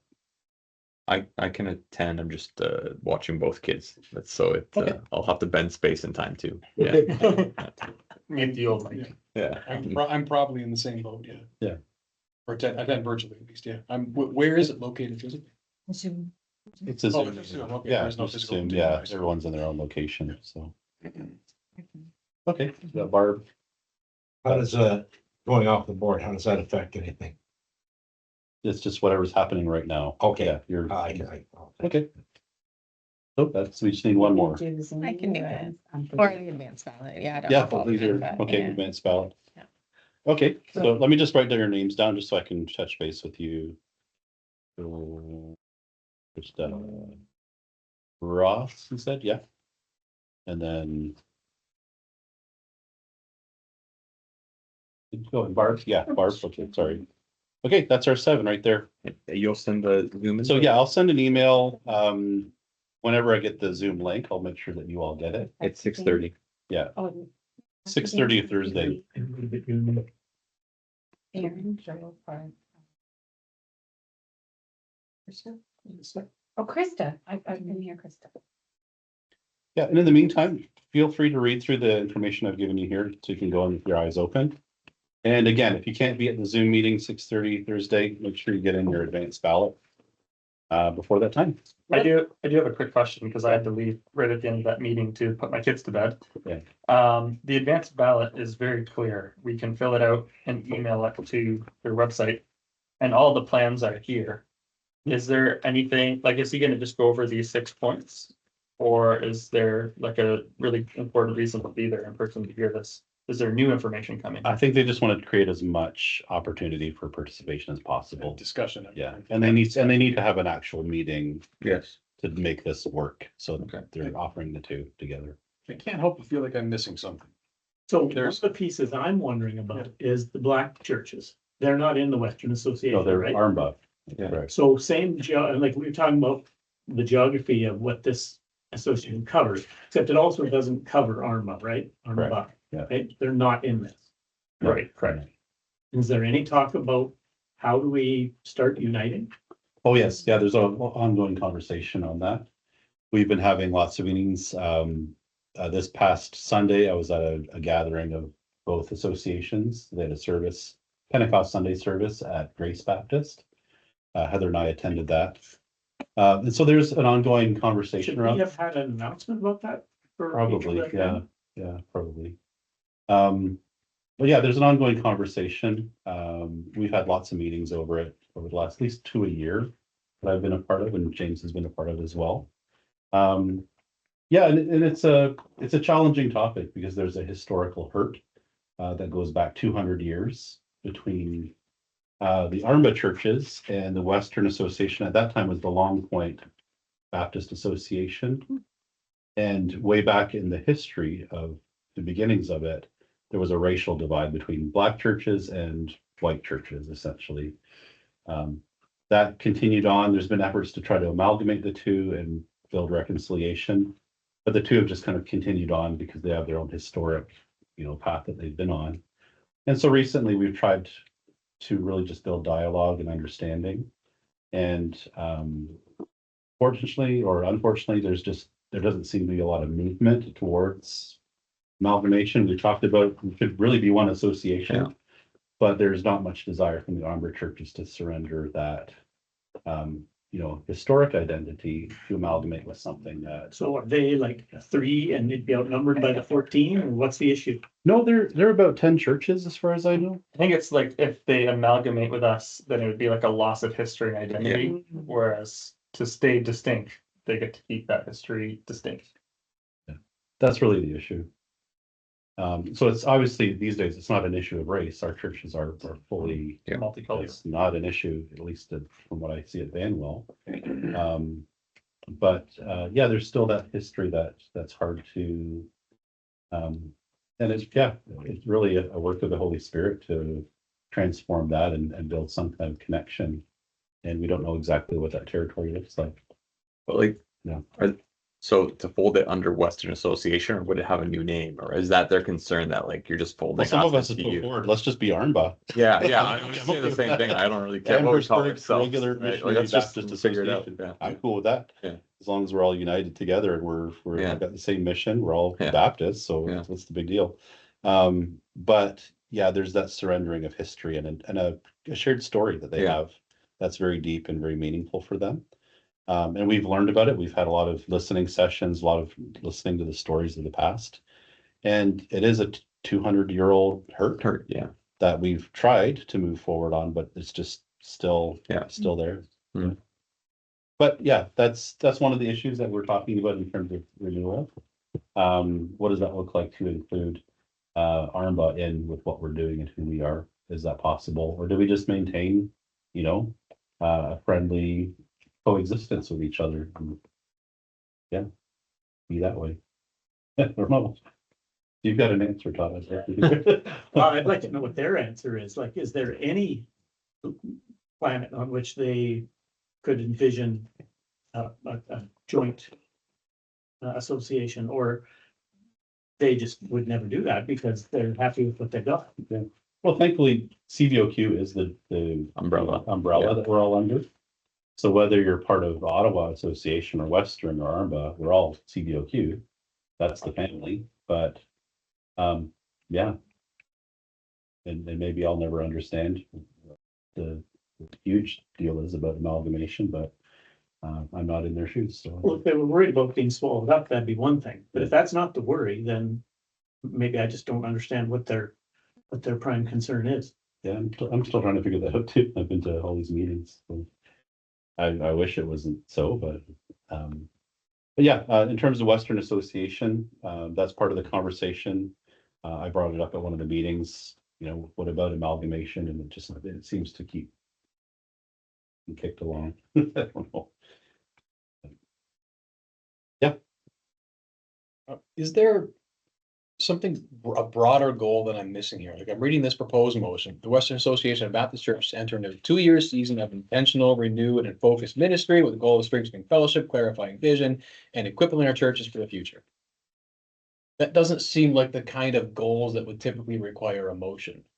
Like those are just things that you do. What is there a broader underlying goal or aim that I'm missing that would typically, oh yeah, this kind of stuff requires a motion. Like I'm reading through some more of the, during this season. And then we have a casual mention, a point of, future constitutional renewal. As part of this work, transitional team might propose a renewal of the Constitution. What, obviously there's been several discussions around this, like what does a potential proposed end goal look like in this renewal season? Because Yeah. the motion seems fairly innocuous. Who doesn't want to strengthen fellowship? Who doesn't want to clarify vision? It sounds Who like. who stuff doesn't that want to the motion equip would be churches for the doing. future? Yeah. It sounds something that's already rolled into a mission statement. What are we making a motion for? So the motion is to create this special team Okay. to envision renewal and build initiatives within the association to connect our churches together to communicate. I saw that. Essentially, But again, so what's the transition team doing? Can I provide commentary on these points, maybe? Yeah. So point number 1 exists because if Western Association dissolves, we can't be a part of CBOQ. So they're basically assuring you, we're not gonna shut the whole thing down, because to be a part of CBOQ, you have to be an association. 2 is, we're gonna save money and time by not doing stuff, so that we can do 3, make a transition team. And then that transition team is gonna try to pull as many involved people as possible, which is 4. So that they can do 5, which is making a constitution that everybody can be behind. And then, I'm not really sure what 6 is all about. Which one's that? Oh, 6 is, we're gonna make sure that the association comes along legally and financially. So that we can maintain fellowship with CBOC. So just being a newbie around here, I've never heard of anything that the Western Association's done. I've never been aware of anything we've been committed to, like, what are we simplifying? Because there's no activity to simplify that I It know doesn't of. seem horribly complex. Yeah, So if I can give some light into that, the current constitution, when you look at it, it's very convoluted and very complicated. There's different committees and boards and representative committees and subcommittees of those committees. And the whole thing is just this kind of, like talking about organizational flow chart. It's like a tree, a root system that does not make a lot of sense. It's very cumbersome. It's got committees that have not even existed in a decade, like the camp committee or the women's auxiliary committee. Like there's all these committees that should exist constitutionally, but they've just all fallen by the wayside. So simplifying is actually taking all of that organizational jumble and saying, what do we actually need to be? What actually brings our churches together and fulfills our mission collectively? And let's maybe get rid of those things that are kind of dinosaurs that don't work anymore and focus on what we can be together. And so a new simplified constitution that actually describes who we're meant to be and how we're meant to function with each other, as opposed to all these legacy committees that have existed in another decade past. It's really just creating relevance for today and making sure that we actually connect. And we're not hampered by organizational obligations. Well, that's the challenge, is that you've got a constitution that is basically stating how you should operate, but you can't even meet quorum to make changes to the constitution upon which you operate under. So it's a catch-22 situation, it seems like. The Constitution itself actually gets in the way of us doing anything. And operating, not legally, but properly operating as we should.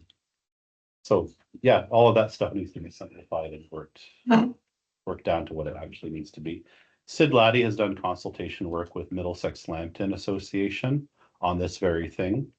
And so he's bringing that movement into our association to help us refine, simplify, and make it relevant to what our churches need right now. And so that's really the process, is streamlining, making it relevant, actually making it viable for our churches to be connected with each other. And you made a good point, Todd.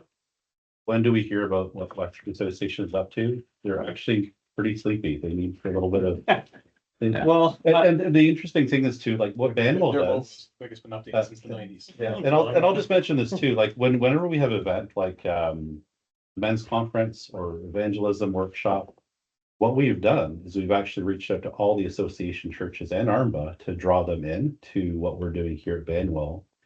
And my argument with them is we need more of that. We need at least a seasonal event that connects all of our churches, brings us together, gets us praying and working and growing together in the same space. So we can go back to our churches more connected with each other, but also more equipped to do what we're meant to do. A lot of that is just kind of stuck. And it needs, right now, it's individuals like Banwell Community Church that are initiating those things. But Western Association's been a little sleepy with trying to get things going because they're kind of stuck in their own bureaucracy or whatever it might be. And this is to help break us out of that and find that new way forward. and if I could say, I'm not trying to overstep my bounds here, but one of the things is they proposed 2-year season of doing this. And from the outside looking in as kind of a new pastor, I'm like, 2 years is a really long time to prune the tree and streamline things. So even this process itself is a little bit slow, I think. Hmm. But I don't Yeah. want to, Yeah. you know. Well, raise that was my the bugaboo. So I'm like, guys, like 2029, are you kidding me? Like, let's get this done like now. Yeah. I like action, I like movement. But I'm excited to get in there and kind of tighten the screws a little bit and kind of be a little pushy with where it needs to be pushed. Because I believe in association. I love that about Baptist churches. And we have to get this right. If you do I think with the Amherstburg churches too, we're organized. They are sleepy, like as far as not being as organized, or their church office isn't open as much as ours and so on. So I do know some of the pastors up there, I've talked to them. They just do their thing on a Sunday morning and it's very, they're not organized. The even outreach. So when we send a letter off to say you're invited, it probably doesn't even make it to the congregation in some cases. So I don't know how we. Yeah, there's a lot of bottlenecks there, but I'm really excited to get in Yeah. there and start addressing. The communications bottleneck is a huge one, like their ability to communicate events is pretty bad. And I want to help them address some of those issues that are quite simple fixes, but also some bigger picture connection points that we need to make as churches. Because Pastor James and I are kind of doing that grassroots on our own. We're reaching out to other pastors like Sergio, Chris over at Grace, James over at Ambassador, and we're forming our own prayer group every month. And that's not association driven, that's just what we're naturally doing. But I think that needs to be part of the DNA of our association, that we just do that. But yeah, the current administration just doesn't have vision for that, so we need to get that moving. Can I ask, what's going on with WAPI? Oh, it's basically been folded under this CBOQ retreat that we're doing now. Okay, So the retreat that I'm going on with the youth is through CBOQ. It's not the association anymore. yeah, I was just, did it fold? Basically. Yeah, Basically. yeah. That's one of the committees that's Yeah, full. Western Association of Baptist Youth WAPI.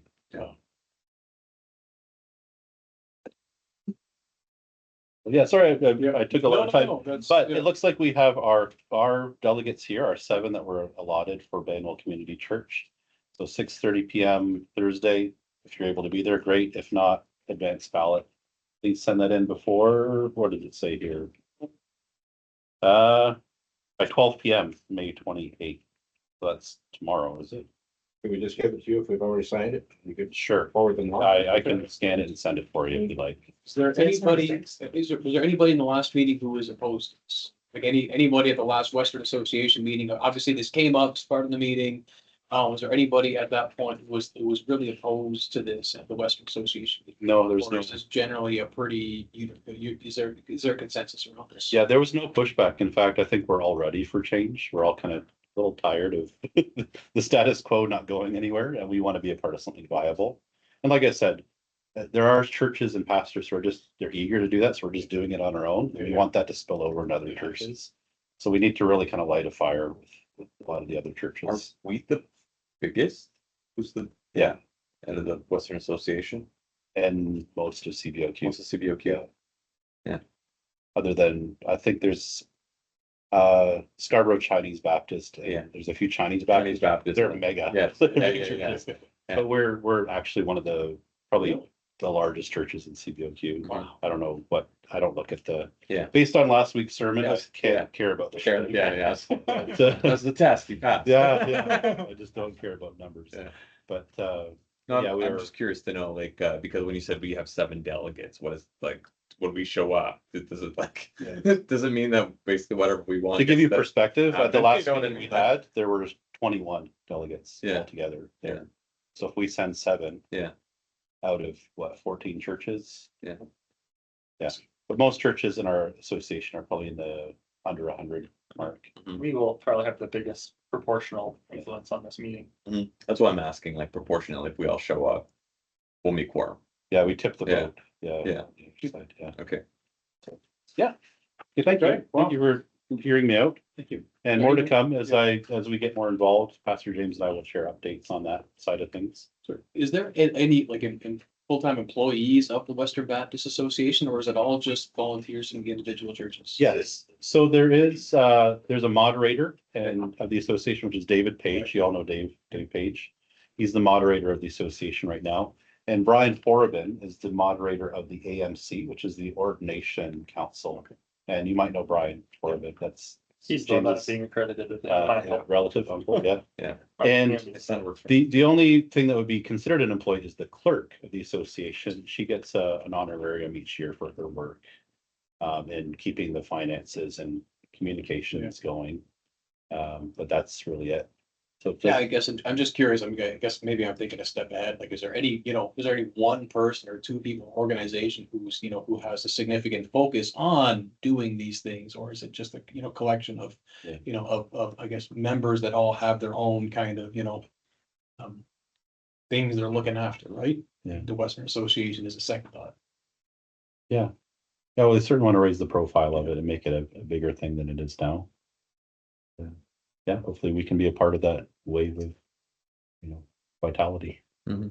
Okay, Thank you. wonderful. Any more questions for Pastor Steve regarding the Western Association? Okay. On to the next one then, barbecue. How are we looking? What do we need to do? Yeah. So I don't know anything new other than that, Lois is supposed to be dealing with Kim to make sure that all the bases are covered and all the people are recruited that need to be put in place. So that's just a couple weeks away. So hopefully that'll get done. Baptism Sunday? Is it the 14th? Yeah. I've got baptism Sunday. I don't have picnic. Yeah, Okay, same thank you. day. Oh, sorry, baptism Sunday and picnic. I didn't say. Okay, thank you. So do we send her names and of people on our committee that will help? Yes. Okay. Would be me. Okay, Sorry, send to who, sorry? to Lois. Lois.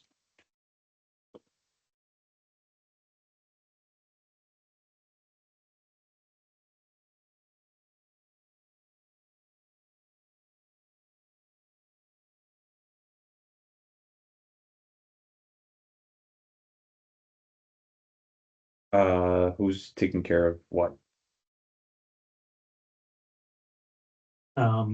I'm not sure, because Kim's supposed to give her a list of all the things that need doing so that she can deal with that and who's doing what, but I don't think there's any assignment of who's doing what until we know how many people are actually volunteering. Mhm. Because Mark's the only one from HR and we're not giving her all the table put away. She can handle it. In the past, though, we Should we have the just said all option? committees should commit to one aspect of it, no? Well, I mean, I can't speak for my committee people that might or might not show up, Yeah. And I'm sure you can't either, Yeah. so Is Kim doing all the cooking like he usually does? I don't think he wants to. Oh, He doesn't want really? to. Great job. I thought he was doing it. Yeah, he's trying to figure out ways so that other He's people trying are, to pass it. Yeah, on, yeah, I see. yeah. And are we splitting good. it between outside and inside? Have we decided that? I thought we said at the last one, we were gonna, maybe the games would be outside, but Okay. Yeah. Yeah, do the Food would fun be stuff inside. outside and the eating inside. Unless you want to walk out with your hamburger. You I know? think we should still encourage people to bring their lawn chairs if they want to go outside. I mean, we're not gonna restrict them from sitting outside, right. but certainly we have what was it? A couple of years ago, we just called it off because of the heat wave. Yeah. Yeah. it was- And it worked inside, yeah. tables might already be set up as of Thursday prior, Mhm. which if they just leave them up, because that's when, Matthew House is in. Oh, okay. So that could make it easier, Yeah. that if we do. Oh, I didn't put that on the agenda. That was right. Will be June 10th as well, so they'll set it up for that. Yes, so if it's set up and don't take it down, it'll be started for Matthew House. But does that And give it- you the problem for Friday night? June 12th is our last day, but it's kind of a special wrap-up day, so. So it depends if they need the Could gym. you do without the gym? We could do it at the gym. It'll be way easier for the barbecue this way. Mhm. It kind of kills two birds with one Yeah. stone. It's honestly not a problem. We can work around it easily.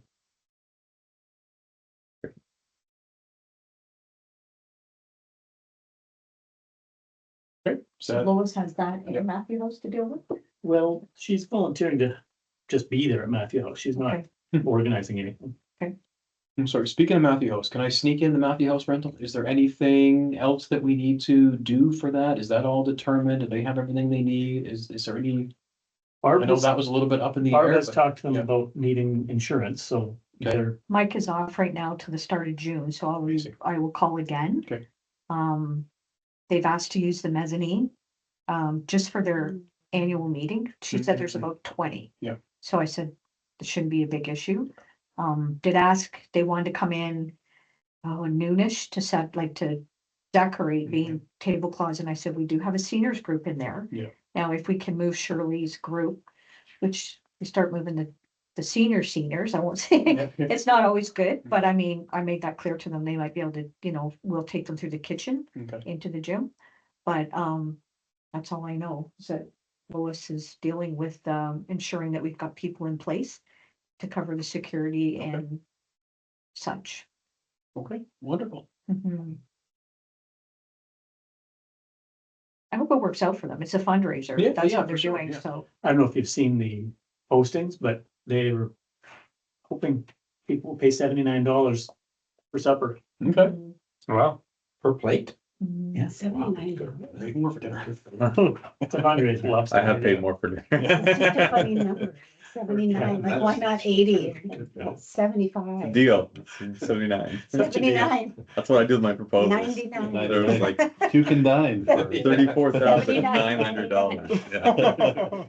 159. And they're planning they've got a band coming apparently. And they also wanna, during dinner, just have some things rotating through, like testimonials from different people that Okay, they yeah, have lived in Matthew House. So we'll see. So Okay. $79, you can go. I'm curious, is anyone actually using like the AV system in the expansion, like for projections and stuff like I that? used it for the Passover. Yeah, for I know, but I'm wondering, like, are these groups using that kind of stuff? Darko's already been contacted and we're getting it dealt with to have somebody there to do it. So Okay. they don't touch anything. 'Cause Yeah, yeah. There was an issue last time. Yeah, I've heard that there was an issue last time, Mhm. so I'm just curious to know. And I like, told Heidi that we have to have somebody on Yeah, site that's gonna do that, Yeah. and she's fine. It's Mike that gets a little bit. Yeah. The bull, I think, Yeah. it's kind of bulls ahead. Okay, wonderful. Anything more of the barbecue, Matthew House? We all set there? Okay, now we've already talked about a bunch of big items tonight, but I did have the area of service list down because we do need to get that hammered in. Aaron, do you have a fully compiled Yes. list now from everybody? Yeah, what I sent the last time was what my latest. Dave emailed me today. Oh, They all yesterday. went to that, yeah. Yesterday. yesterday, with some additional thoughts from his team. I'm still waiting on Ross's input relative to I guess what Yeah. property is responsible for, and if there's any additional, because I was even saying like before this meeting, like stacking chairs or like set up teams and tear down teams. Who does that fall under? I don't even know. Yeah. Because we should have some sort of something in there. Like if you want to just be a volunteer to set up for whatever picnic Sunday, Yeah. what do we require from you? Yeah, We don't yeah, know. We haven't really talked about it, so. At So, one time volunteers were under property, now they're under, I think it was HR, we changed it over to. At the time, I'm going back years ago, but. I don't know, call it like casual labor or something like that. Like, Casual volunteers. Casual volunteers, yeah. Auxiliary volunteers. But on a bigger scale though, how do we want to refine this list? Is this the kind of thing we want to print out in front of us and go over things line by line? Yeah. Do we want to bat it out remotely? Do we want to keep a shared document on the drive and we could make comments to it, circle back to it, and then come back later and look at all the comments? Kind of thing we want to vote on? Do we all want to, fill out the matrix and see how they overlap? How do we want to refine this list? I mean, we could probably spend 4 hours tonight going through each of these lines and job descriptions and requirements and what's required and where is required. I want to be efficient about our time, but I want to make sure the list is, completed and accurate and reflects, everybody's opinions on the matter. What do we think is the best way to go about this process? If you ask me, I think we need to have consensus, and I think that will only happen by literally sitting down like line by line by line, because I think we need that document to give to our HR people, to give to Pastor Steve, to give to Pastor James, to give to Heather, to say, this is what the board expects. Yeah. We need something definitive. And I think we do need to spend the time to go, like I said, line by line by line and say, okay, this line, everyone in agreement? Yeah. Oh, you have a concern? Yeah. Okay, we'll talk it out. Okay, that's been resolved. On to the next one. And on we go, right down the line until we feel that we've exhausted all positions and all concerns and that we've settled on a document that we can give to our leaders, and away we go. That's just my sense. Yeah, no, that's willing to hear. probably, it's going to be an onerous process, but that probably is what needs to happen. But I'm envisioning like virtual Yeah. meeting, like we could all be in our pajamas. I don't care. Like we could. Not happening. it. But I'm saying like if someone would share the screen, Yeah. do a share screen, I could do it myself and Yeah, just yeah. go line by We line. talked about it in HR, obviously, because we're just Yeah. talk, but is there any way that you can like reach out to certain people and actually start gathering what it is that they do in these, what you're expecting? And then that would go along with that, but then we kind of said like a volunteer directory Mhm. where we have all this in place, so with the ushers, it's Jim Yes, Wheeler and yes. how you contact them, and this is what you're expected and what Yes. your commitment is. Because so like you say, the setup, Yes. that's just basically you need to be an on-call person Yeah. that we could put a pool of people together and we Yes. can start calling people from top to bottom that we've got this coming, this coming, Yes. this coming. But more to give more information to the actual people to Yeah. know what is it that I'm not volunteering for every Thursday. I'm volunteering for, I can do it on call, just to Yeah. make sure you answer the phone. That'll be You the know what I next mean? step, is like once we formalize what the expectations are, it'd be an inventory of our existing volunteer base. And through that, maybe identifying areas of need and seeing who do we need to tap on the shoulder to fill those needs. Yeah. Is But there I a way to think, do it that's together? definitely Or you step could do two. yeah, that's step 2, but the problem is we can't even know who to ask if they don't know what they're signing up for or what's required of them, right? And so I just think the first step is identifying what's required of them. And then the next step would be to define what it is that we expect so that we can identify the needs and basically do an inventory of where everyone is and what needs to be. Even I think it'll also be apparent, like who's wearing too many hats, who's not wearing enough hats, like So the document as it stands is not yet on SharePoint. You're waiting for contribution from Ross. Yeah. And then we could go through it Go line through by all of line those, yeah. and discuss Yeah. whether this it's position. not final. Like we've looked to the committees, the respective committees for their input. We've consolidated that, but I still think it requires board consensus on the individual obligations on the respective volunteers. And like I said, finalizing that document so we can go to the next step. So So we're gonna do that at the next board meeting? I actually think it should be a special meeting. I don't know that, because the board meeting has They're enough. all special. Ann. Yeah. I said that I honestly think we could just be in our pajamas and just do it like one evening on a whatever, just power through it, get it done. I mean, you're probably right. I know we weren't able to coordinate a leadership day away this spring. Mhm. And I'm sure getting into the spring, I don't know what. That would be the another one, Sports are back up and swing already for the summer. Is that a possibility that could even be coordinated?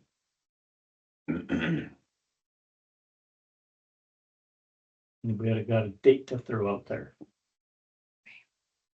But the thing is, like, we're getting to vacation The season day for we people, spent- but Yeah. But like, even for me, like if I have to do it while I'm on vacation, I don't really care. Squeeze it. I measure like a 2 hour meeting max. I guess That's I'm still not understanding. You're Yeah. saying we have to still, this whole list is not, is it not that it's not exhaustive yet? Or it's the. it's you that we have don't to need have to. this, You have to have this, you yeah. have to this. Could we not still in some cases start to gather what these committees think this person will do? So you're kind of. No, but I think Darren's talking about before that, Yeah. we have to agree, is this a position that you have to be a member for? Yeah. Because if we I- don't Yeah, I agree on agree. that, Yeah. that's Agree. pretty important. Yeah.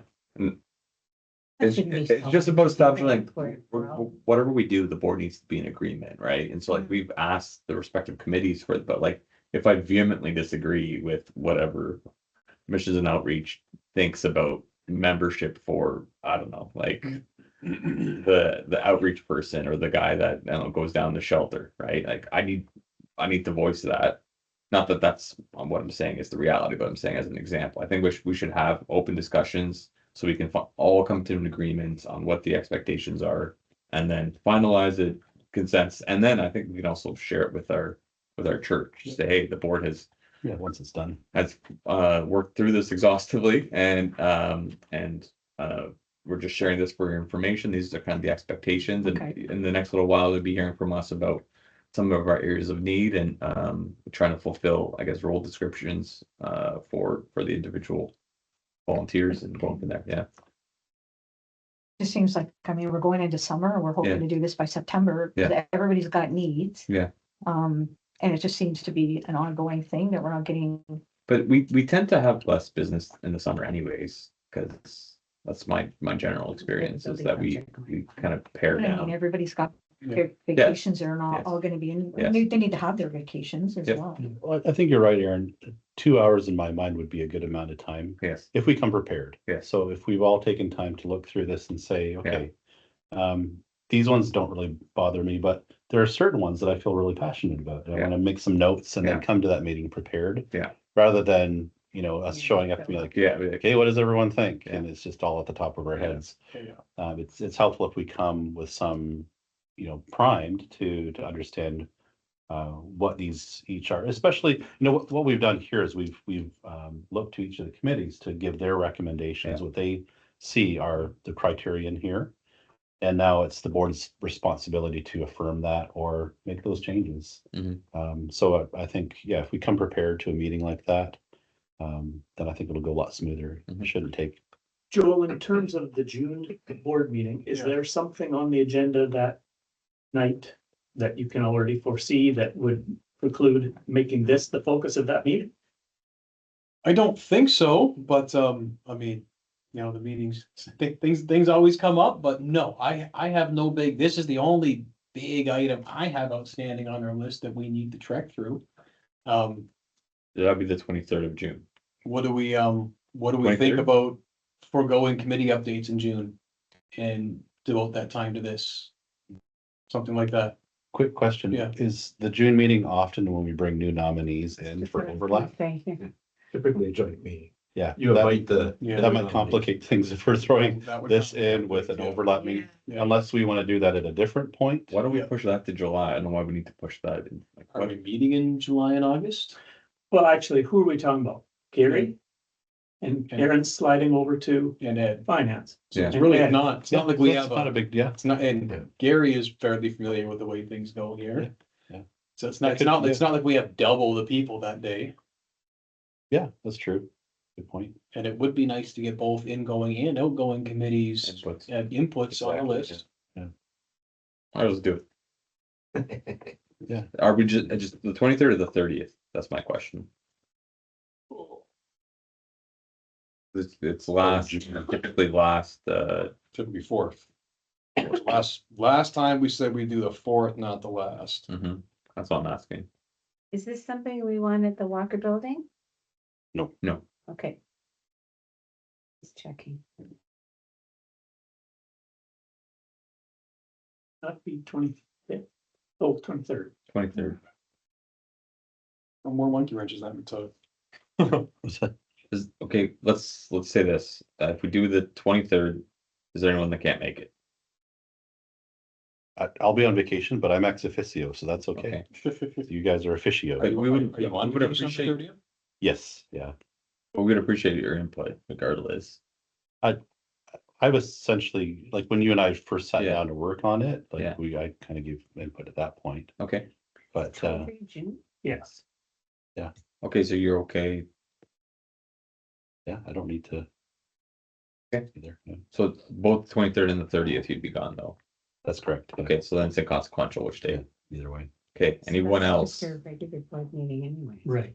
So we're just gonna Yep. do the areas of service. Unless you want to, were you maybe wanting to attend if I'm not there, or Would you guys like me to be there? Yes. All right, he'll have a pastor there. 23rd. Any pastor will. Any pastor will do. Any pastor. Well, Fill that's the what we're blank. discussing now is availabilities on the 23rd I and can the do the 30th, but the 23rd and 23rd is our 30th. first option from the sounds of it. Is there anyone that can't do the 23rd? Okay, wanna do the 23rd? 23rd it is. We will invite new committee members. Who's responsible to call, I will call the each committee chair members. or? Okay. But you know what I'm saying, Joel? Like, I mean, for each committee, so we're saying the nominees are going to, because I've got 3 new ones coming on. No, not the committee Not- members, just the new chairs. Okay. This that's is just just for your- board chairs, right? Just the new board chairs, not committee members, correct, yeah. New board chair. I'm not calling any of your committee So- members, that's all. Okay, I'm confused with that. Yeah. So, am I there or the new chair? This is in June? Oh. Both. Yeah, so both, Both both, would be there. sorry, Okay. both Fine. and the new I chair, just so wanna make you, sure. yeah, so Yeah. you and Ed would both be there. Okay. Thank you, sorry for the confusion.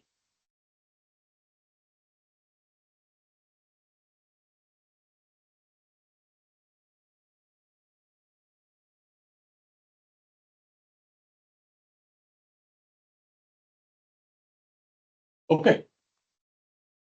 Everyone's good with that plan? Mhm. Thank you very much.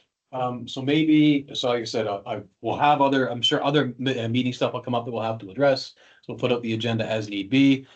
Maybe if we can get a quick committee update, just emailed out to the group, that way they can see what's going on. And then we can axe that part out of our meeting and make sure we've got enough time to cover all this. Okay. That still leaves us with committee updates tonight, though. So unless anybody else has anything urgent to discuss. You had a half hour for areas of service? Was that intended because that we would get I mean, tonight? Yeah. Okay. I was like, we were doing good on time. Yeah. It's like we just cut up a bunch of time. Now we are, yeah. Let's do this, guys.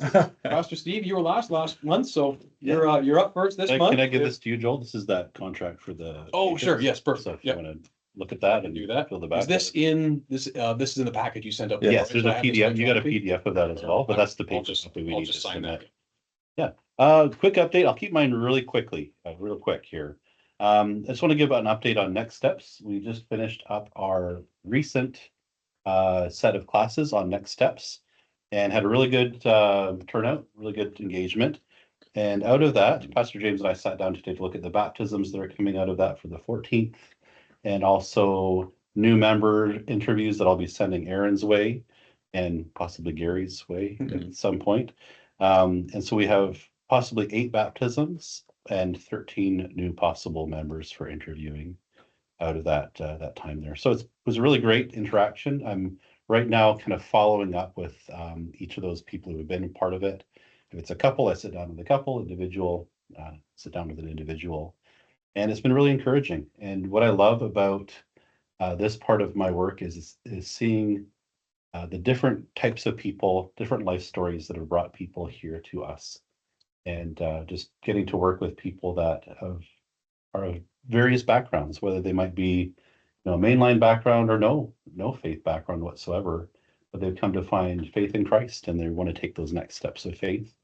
That for me is one of the most exciting parts of my work that I get to do. So excited about Baptism Sunday. Pastor James and I are going to be sharing the responsibility for baptizing, and new members I'll be sending along to PCW soon for more interviews. And I know that there's always a backlog of interviews happening. And we talked about one today too with Joel, right? Yes. Joel Preston. So yeah, that's kind of the bulk of my extra work right now beyond visits and sermon prep and leadership meetings and fit and you name it. Lots going on right now, but I'm excited about all this stuff. Any questions for me? Anything you want to know from my perspective? Here you go. So your phone keeps ringing? I No didn't more. put it down. No, it's not. It's still going. It's singing.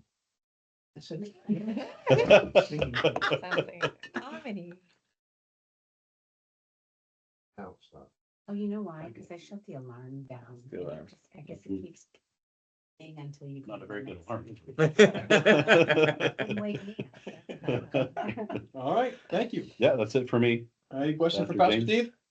Pastor James? All right, I'll give you All right. guys a quick update on my three. So for youth group, we're gonna be finishing June 12th, breaking for the summer and then launching in September, kind of paralleling Kingdom Kids. Having been in the role now for a year, I have made a 4-year plan to cover kind of like the 120 most important Bible stories for our youth, so that from grade 9 through 12, they hopefully leave our church having heard like the major teachings of the Bible. So I'm excited to kind of go through that preaching series. Obviously, I haven't made the sermons yet, make them as I go. For young adults, we've had the opposite problem is people are busy. We have a lot of very young adults that are in university. We have a lot of people working full-time. We have people getting married, people that are moving. So I've decided that I am also going to take a break this summer for young adults, which I wasn't originally going to do. And we're going to shift to like a 5+ times per year model. So probably reading week in the fall, Christmas break, reading week in the spring, early spring break or early summer break, and then late summer break minimum. And that will be a way to onboard new young adults that come to our church. We'll just have major special events that kind of draw out more people, but just less often, since our attendance is not sufficient, I think, for it's not the best use of my time necessarily. So that's one change that we're going to make. We're still going to have a young adults ministry. It'll just be a little bit more special occasion, perhaps like an age unlimited or men's breakfast kind of style special thing. And then the last thing is our small group ministry. I hope to give you a full kind of, I guess, sales pitch, you could say, for 2027 at our leadership meeting in September.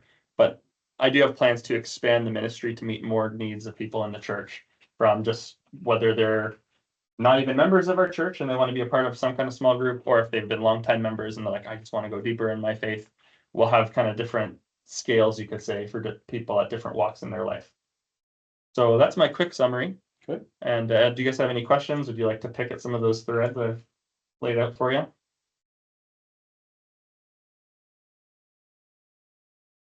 Okay, I look forward to sharing the rest in September. Thank you.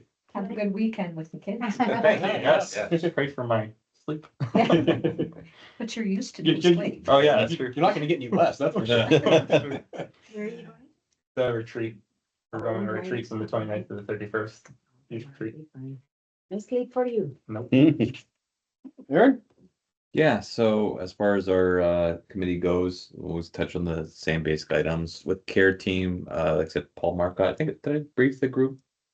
It's been a couple times that I haven't been here, so for Paul Marcotte has taken over for pastoral care and worship for the care team specifically. And then yeah, we still have like 9 interviews that we still got to do. So I'm leaving that with Deborah.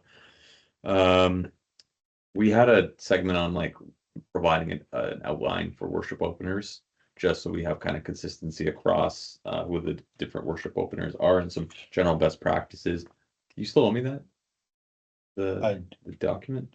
I sent it back to you for We're finalizing. finalizing. Yeah. Okay, so that's with me. Ball's in your court. Okay, thank you. Yeah. And then communion, we were talking about it before. Darko and I, mostly Darko, kind of took the initiative in terms of trying to update that. I don't know if you all remember, but when Pastor Alex was here, we did actually have handouts to give to people and like, hey, you got this and you got this and you got that. We don't really know where those went, so we kind of just made new ones. Plus, a bunch of things have changed. We now have sound people on the bottom and no longer up at the top.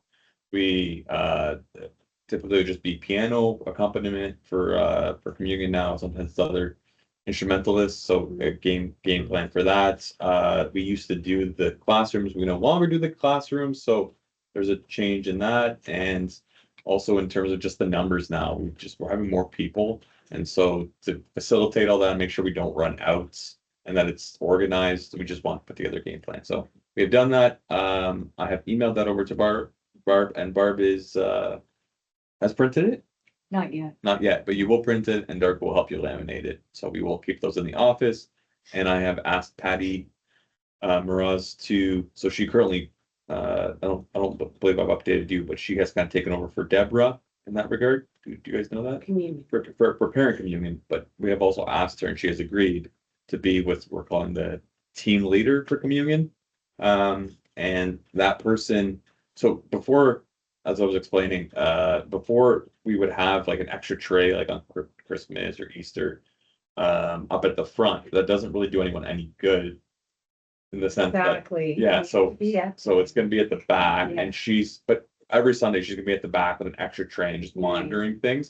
And then it will do two things. It'll provide some clarity in the chaos, but it will also help her understand like how much do we actually need and prep and all that different stuff. So she has graciously agreed to do that and she will facilitate the meetings on Communion Sundays 15 minutes before. Everyone will meet there. Wally right now is the one that coordinates and tries to get 7 bodies to show up. Patty will be an automatic, but she'll be effectively an 8 sitting at the back. So she will be there handing out the sheets saying, okay, you're number 1, you're number 2, number 3, number 4, number 5, number 6, number 7. You each get sheets to look at what area you're covering and who you're partnered up with, if anyone at all. And that's basically it. So Wally told me that I should talk to you. yeah, okay.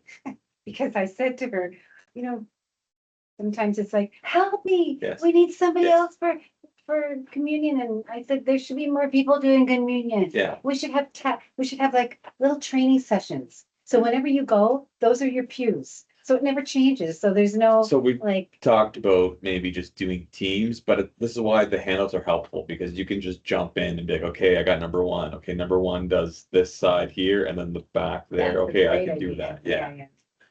But could she schedule farther ahead? Um, Like I'm yeah, not, I can just- ask her.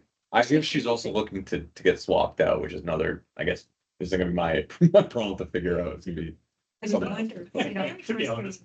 once somebody commits, they know Yeah. that 2 months from now I'm Yeah. on it as opposed to a couple weeks ahead and then she's scrambling. Yes. Did it not work better too back in the day?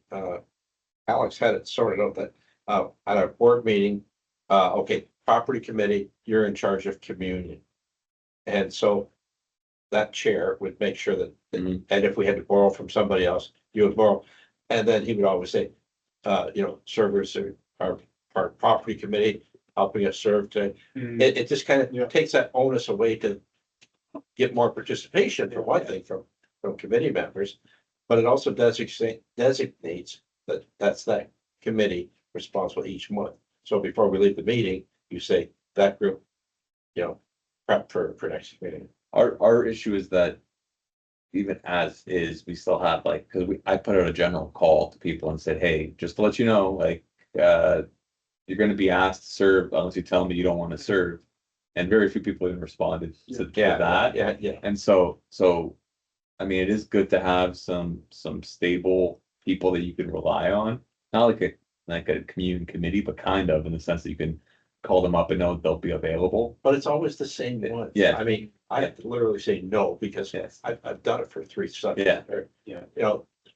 let Yeah. somebody else do it. But But then there's people like Jim's on my committee. Yeah. But he's the He's the- usher. yes. It's up to Yeah, he him. does. And it's the same with me. I would serve, but I'm usually involved in some other capacity, right? So, he played the guitar and yeah, carried yeah. the wine at the same time. But that is the issue that we've generally experienced is that it's just all the moving parts and everyone's already committed in different spots. And if they're not committed somewhere, their answer is, I just want to actually participate in communion and not be a server. So it's really hard. And I know Wally always has to beg the police to get It's not easy. to get the 7. But we also have like generally willing people. Like if she organizes and we're short one, like we can grab someone from the foyer and be like, hey, like, would you mind filling in? And usually the answer is yes. And we'll get it figured out. I mean, it hasn't been a Sunday yet where we haven't been able to find 7. So And I can imagine if you're in a real spot. yeah, Okay, look around. Okay, yes, so and so you're. yes. You'll do. Yeah, you'll. Especially if you're a member of the church. For the young kids to do. I mean, not the really young kids. but We also talked about, we're just kind of kicking this around, but like, what do we do about special dates? Like birthdays and like, yeah, like Pastor Steve had his birthday. And Yeah. I'm saying happy birthday. I don't have to really was about that, but at the same time, like, how do we? What is the right way to do it, and what do milestones look like? And is it in the bulletin as an announcement? Is it like? And so I don't know that we landed on something, but I think we were talking about Yeah, adding a note under the announcement with subheading. the worship opener Yeah. guidelines, we did Yeah. put some of that in there to streamline. Yes. Can you announce everybody's birthday? No. Well, you do it for one, you gotta do it That's for the everyone. issue, right? Yes, that's the issue. Yeah. Started with the. Everyone's special, right? Remember? To wish. This like week's birthdays. Like Amy 100, you could just do like today they called in happy birthday to Yeah. so and so. No, we're not doing that. So yeah. Faith, William, and Silas are all basically like a week apart, kind of. So it'd be like every week a Christian give it to birthday. Yeah, yeah. And then we kind of started something new with the next steps classes, where the Pastoral Care and Worship Committee came to the last next steps class, because what we were finding is that we would call these people about doing interviews and they had no idea who we were, and we're all like literally scared of these interviews, thinking like we were gonna vet them and do like background check, like that. Yeah, so we just figured we'd do a soft touch and actually join the last meeting so that they can put a name to a face, and so that's what we That did. did really well. That's a good idea. May I ask a question Yes. with regards to that one, the interview? Yeah. What happens after that? In the sense of, Yeah. there's a young lady that's in the small group I'm Yeah. in. And I asked her something about volunteering and she said, I'm just, nobody's called me. Yeah. And that's where I'm like, Yeah, so- where are we doing the disconnect? So here? in the interviews, one of the questions. Zeta. Oh, really? Mhm, She said that? mhm. That's weird. I was saying that kind of in our interview process, we have a formalized list of questions, and one of the questions is like, okay, like where do you see yourself in, like, we're in service at the church, and then they tell us, Okay, and we say, okay, that's good to know, and then so we will talk about it and then punt it off to whoever, depending on what their potential area of interest is. But there certainly does need to be a conversation between how does that communicate to the nominating committee, because the nominating committee is really the one that sets right now your membership. Now you can serve on a committee or whatever. And I find that with nominating, in the last time my wife's on it, she's not allowed to disclose anything to me, but she's like, it's really hard to find people that fit. And she's like, I don't really know everyone in the church. And the idea behind the nominating committees, you have a bunch of people that know their own different circles and could maybe say, you know, consider so and so and so. But it's how do we pair that up with, so it's more with committees Yeah. versus, look, do you like kids? Cause we can get you. yeah, and help but you. that's where I think like, that's where I feel like if we did a volunteer fair, like, Yeah, but that's where we yeah, start to build. but this is why we need this document to say like, exactly. nah, actually you need a background check and we need you to be a member, and we don't have either one of those from you, right? Right. But But yeah, so we can give them the hard news during the volunteer fair, you know? cause I was trying to encourage her to volunteer. Yeah, And she said, she had the meeting, cause she's one of the ones Yes. that came in afraid. And then she said, nobody called me. Yeah. So I don't know what she was expecting, but did she have the interview or no? yes, Okay. Yeah, the interview is basically just like Pastoral Care and Worship's last vetting, like Pastor Steve, Pastor James have already done some vetting. And it's a formal last vetting to make sure that there's nothing off there that we feel. I think in the history of Pastoral Care and Worship, I think there was like one case where after the interview, they were like, I don't think that they understand Yeah. salvation. okay, And so we're not entirely sold on making them a member. Yeah, yeah. okay. Yeah. Thank you. Yeah. I was just taken back. I didn't know Yeah. where the disconnect happened. So Barb, were you talking about her volunteering or were you talking about her wanting to be a member?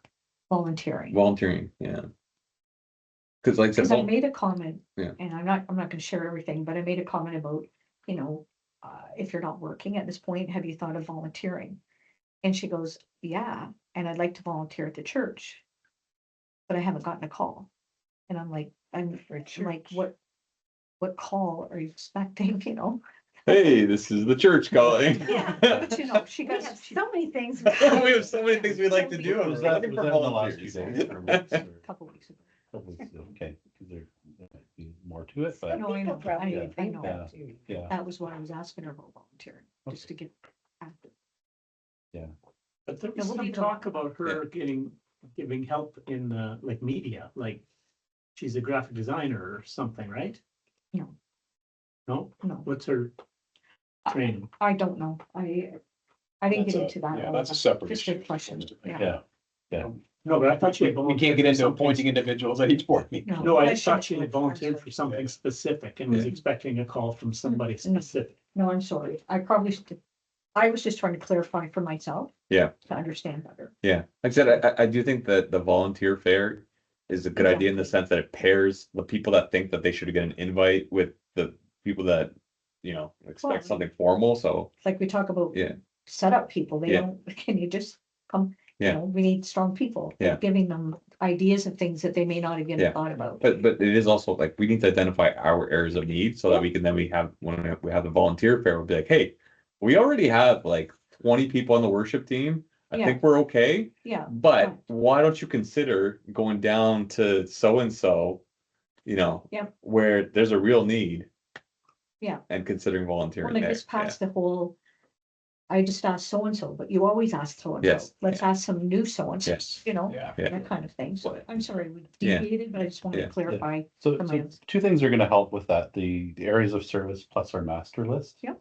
When we kind of combine those two things together, we'll have some tools ready for us to identify, first of all, areas of service and criteria there, but also a whole database of who's member and who's not a member, who can, and who can possibly serve in different areas, and we can start to be maybe proactive with that, True. along with the idea of a volunteer fair, and begin to develop some strategies around how we actually Mhm. engage people who are unengaged. So that seems to be the issue, like even with communion servers. Yes. Like the people who are serving up front, they're very much involved. Yes. If we can find more people that are unengaged, and I call them pew potatoes. Yeah. If we can get them off of that kind of stagnant mode into active mode, that's a real, Yeah. I think a real goal for us. It's just that with communion, I do think that we hold it in a higher regard, in the sense that, like, we talked about, like, it being like the diaconate serving, right? Yeah. And it's like the diaconate being the committees that serve in the business of the church. Mhm. I mean, if we departed from that, then certainly Yeah. it'd be easier to It find wouldn't be a bodies, but- free for all, because it is a sacred thing. Yeah. Yeah. And that's, I think we still have to flesh that out a little bit more, but I do think it's just identifying where our needs are, and Which reminds me, communion server could actually be on areas of service. yes. I just didn't think about Did we that. not have it there under mine, So- pastoral care and worship? No. Okay, Fired. There we go. there we go. That's a great idea. Okay. Do we have communion prepared? Yes. Yeah, okay, that's fine. Communion set up. Yes. During anything- Kidney sent me an email today, but it's empty.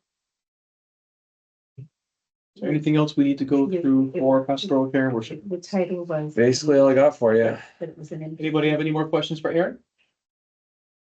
All right, then missions and outreach. The big thing for us right now is trying to figure out how we can help New Generation Church and Pastor Juan. He texted me today to say, I asked him the question of, I haven't seen in writing anywhere that the contractor you've been talking to has actually declared that your building is a tear down and can't be redeemed. And he said something to the effect of, yeah, it is, like, we can't do anything with it. There's no point trying to repair it. It's got no foundation and it's a loss. So he's looking at a $70,000 rebuild. So that was, kind of threw a monkey wrench into our plans to send a team led by Vlad and Mirko last week of August to go do some repair work for them or help.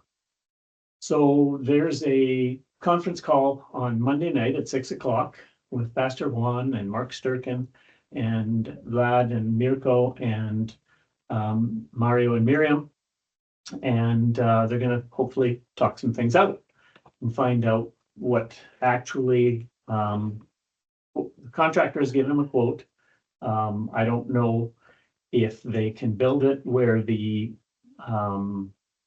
where the patio or courtyard is and leave the current building up and use it while the construction is going on, or whether it's a tear down and start from scratch. I don't know any of those details, but that's been, taking a fair bit of time trying to coordinate the conference call and find a date that everybody's available and discussion. Because we don't have $70,000 to do this. What we had were willing people who were willing to give up a week of their time and go serve. So it's a problem trying to figure out, can we, do something? What can we do? How can we use what we have to bless them in their ministry and what they're doing? So that's as much as I know at this point, that there will be a call happening on Monday evening, and hopefully things will become more clear after that. So that's one thing. We're talking about running an alpha course, but on a smaller scale this time, September 23rd to November 25th. Maybe limiting it to capping it at 30 people and just using what we call the little lobby area. A lobby. You call it lobby? Yeah. So using just the lobby area and making it a small scale thing. Mini alpha.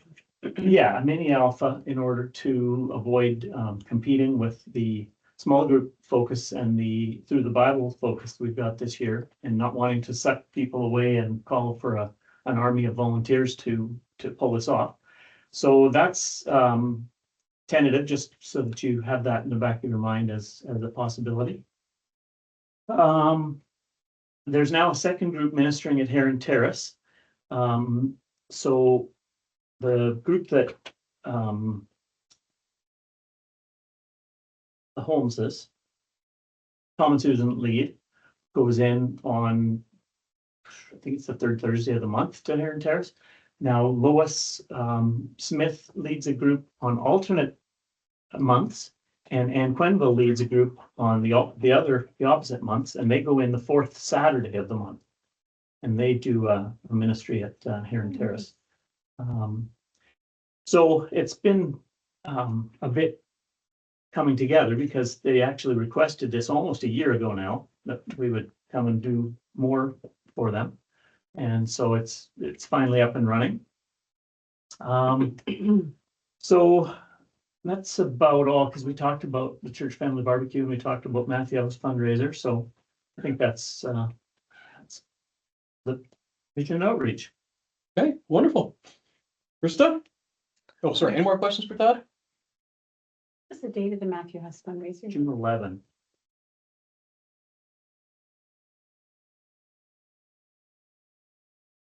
So, were you charging them anything? So we're not charging them for the rental, but we're charging them for the people that we need to The have here. ancillary, yeah. And we're hoping those people will turn and donate the money back to Matthew House. Okay, I was gonna say, because they don't think they're paying anything. Oh, they Yeah. need to understand they're paying for those people. Have you spoken to them? I spoke to Heidi about that, but They're expecting them just to to give the money back. well, we're hoping that the people who are gonna do that, like Lois has agreed. I mean, you can hope, but it's not the way it works. Yeah. Oh, voluntary. Yeah. Has volunteered to be the Yeah. supervisor that night Yeah. and donate her money back to Matthew Yeah. House. Well, and if they get Evelyn Smith, she doesn't want to be paid anyway. Yeah. But it's just the AV, Issue the of tax AV, procedure, yeah, They've already spoken to Darko. We might have that one worked out. okay. So hopefully, Yeah, hopefully. I'm not being, I just know Mike's just gonna come. Okay, so do they pay in advance, or how do they pay? There's, according to what I see, they pay a deposit. Most have been paying as they come.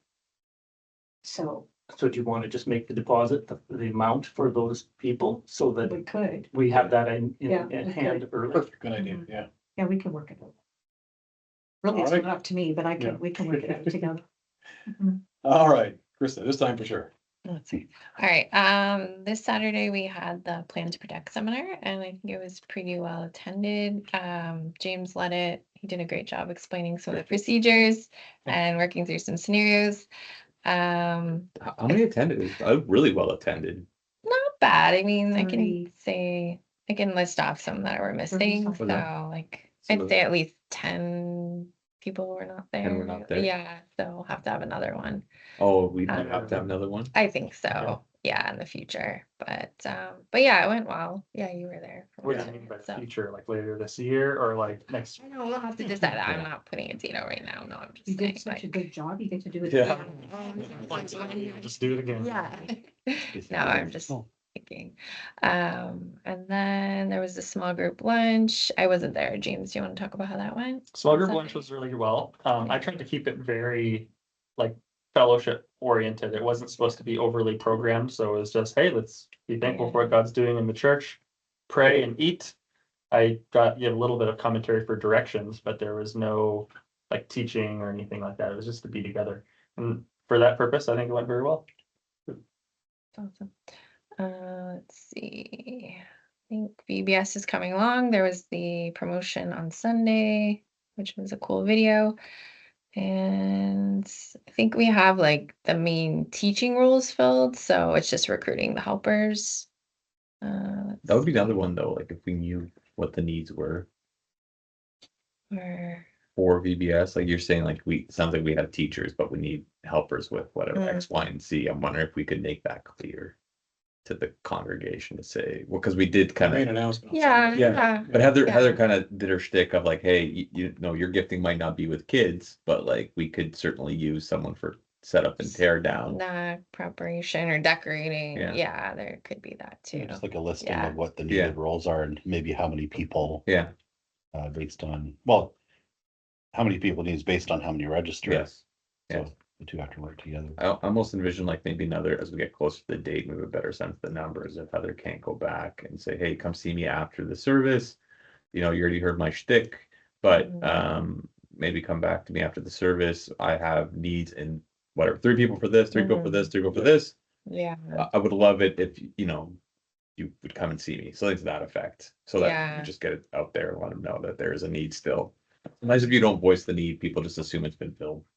Yeah, like a follow-up. Yeah. I spoke with her this morning because somebody had called in and left a message. Mhm.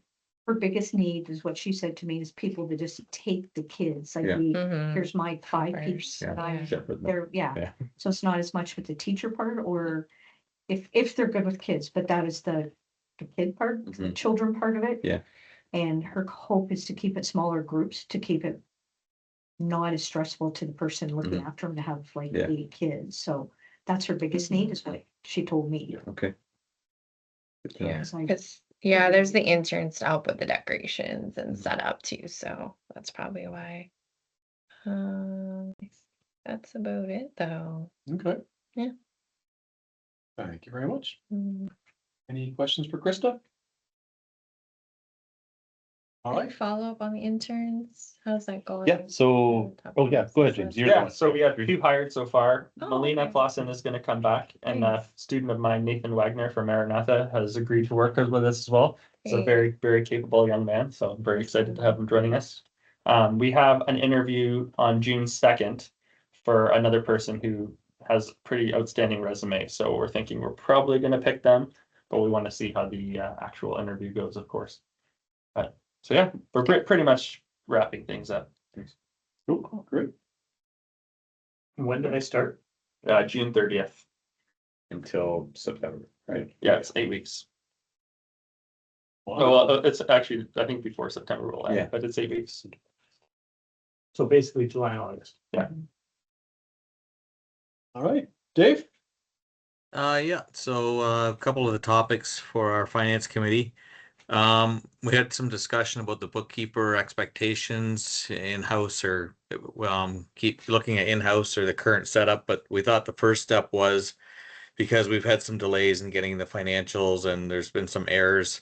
So we're kind of mapping the whole process to see where we internally can make some improvements for the bookkeeper and also timelines the bookkeeper expects and where she feels, you know, there's issues. So Vic has taken the lead on that to kind of walk the whole process and come report back in June on opportunities in that, just because even the financials we sent out I sent out this afternoon, we're missing the mortgage expense and we're missing the insurance expenses that actually took place. That's why financially our expenses look much lower than they really are year to date. So we're working through that process.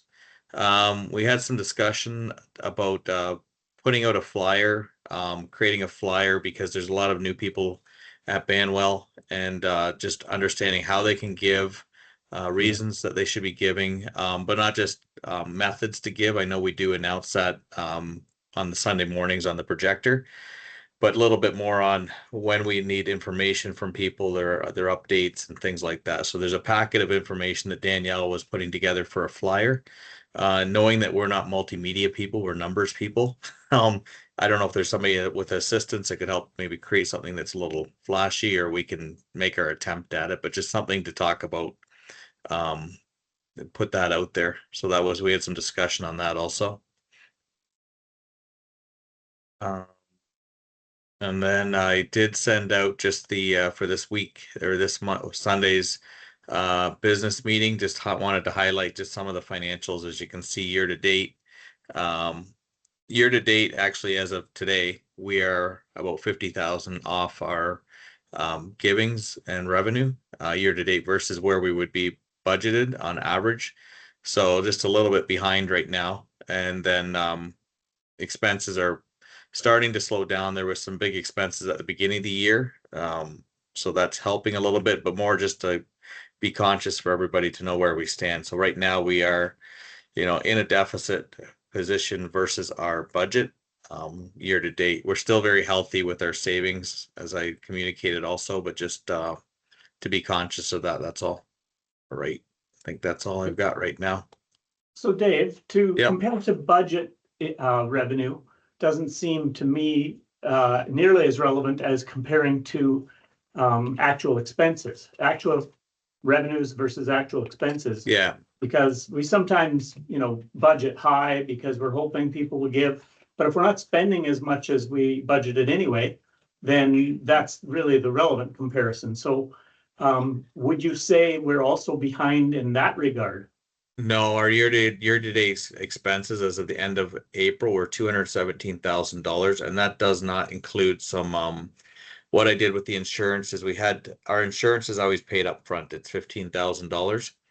So I took a portion of that for the first 5 months of the year to be apples to apples. We also had some green light payments that I took out, some catching up of last year's expenses with the ABWE and Matthew House and such.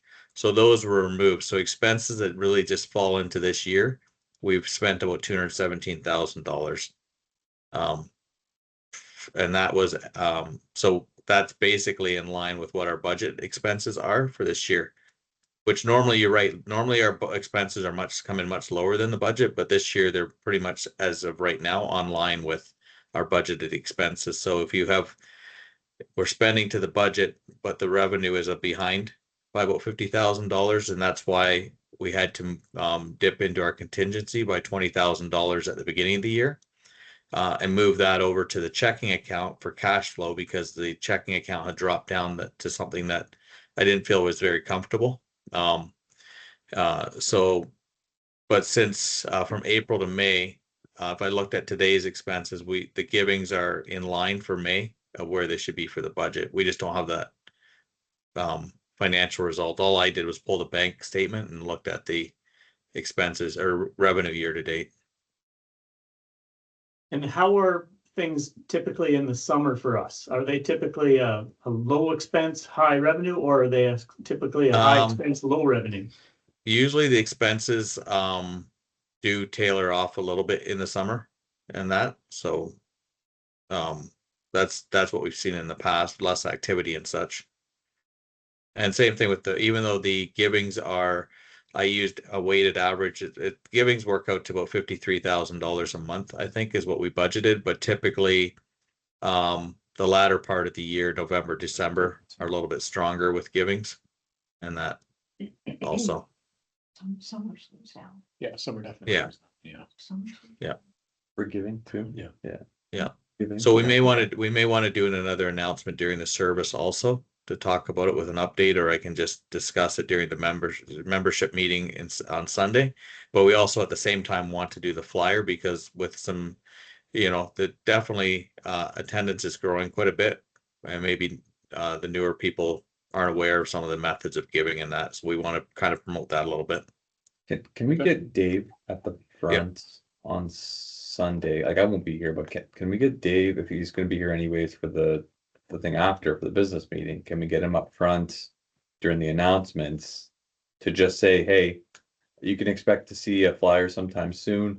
Here's kind of a picture for those of you that aren't members of where things are at financially. Mhm. And if you want to learn more, you don't have to be a member to attend the business meeting. You're welcome to Yeah. come. But you just can't vote.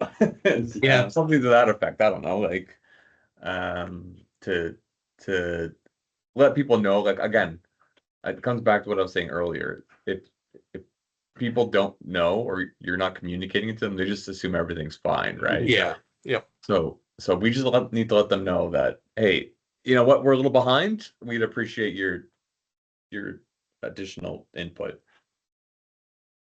I don't know, Pastor Steve, what are your thoughts? Yeah, I'm all for regular updates, and not just to inform, but also to inspire. I think those Yeah. are the two things we Yeah. want to do in terms of givings. We do have a lot of new people that maybe don't understand the idea of stewardship in a church and generosity, and this is our opportunity to inspire to. We also don't To have to teach. play, right? Yeah, Right. yeah. Yeah, So the we big one. we need to find different ways to raise the profile of givings and the purpose of it. It's not just to pay the bills, but it's also worship. Yeah. So if we can keep raising that and keep that message going, and we need to do that regularly. So I'm all for that to see us do it. It shouldn't always come from the pastors, but I think it's good when the board or finance Yeah. kind of keeps that ball rolling. Yeah.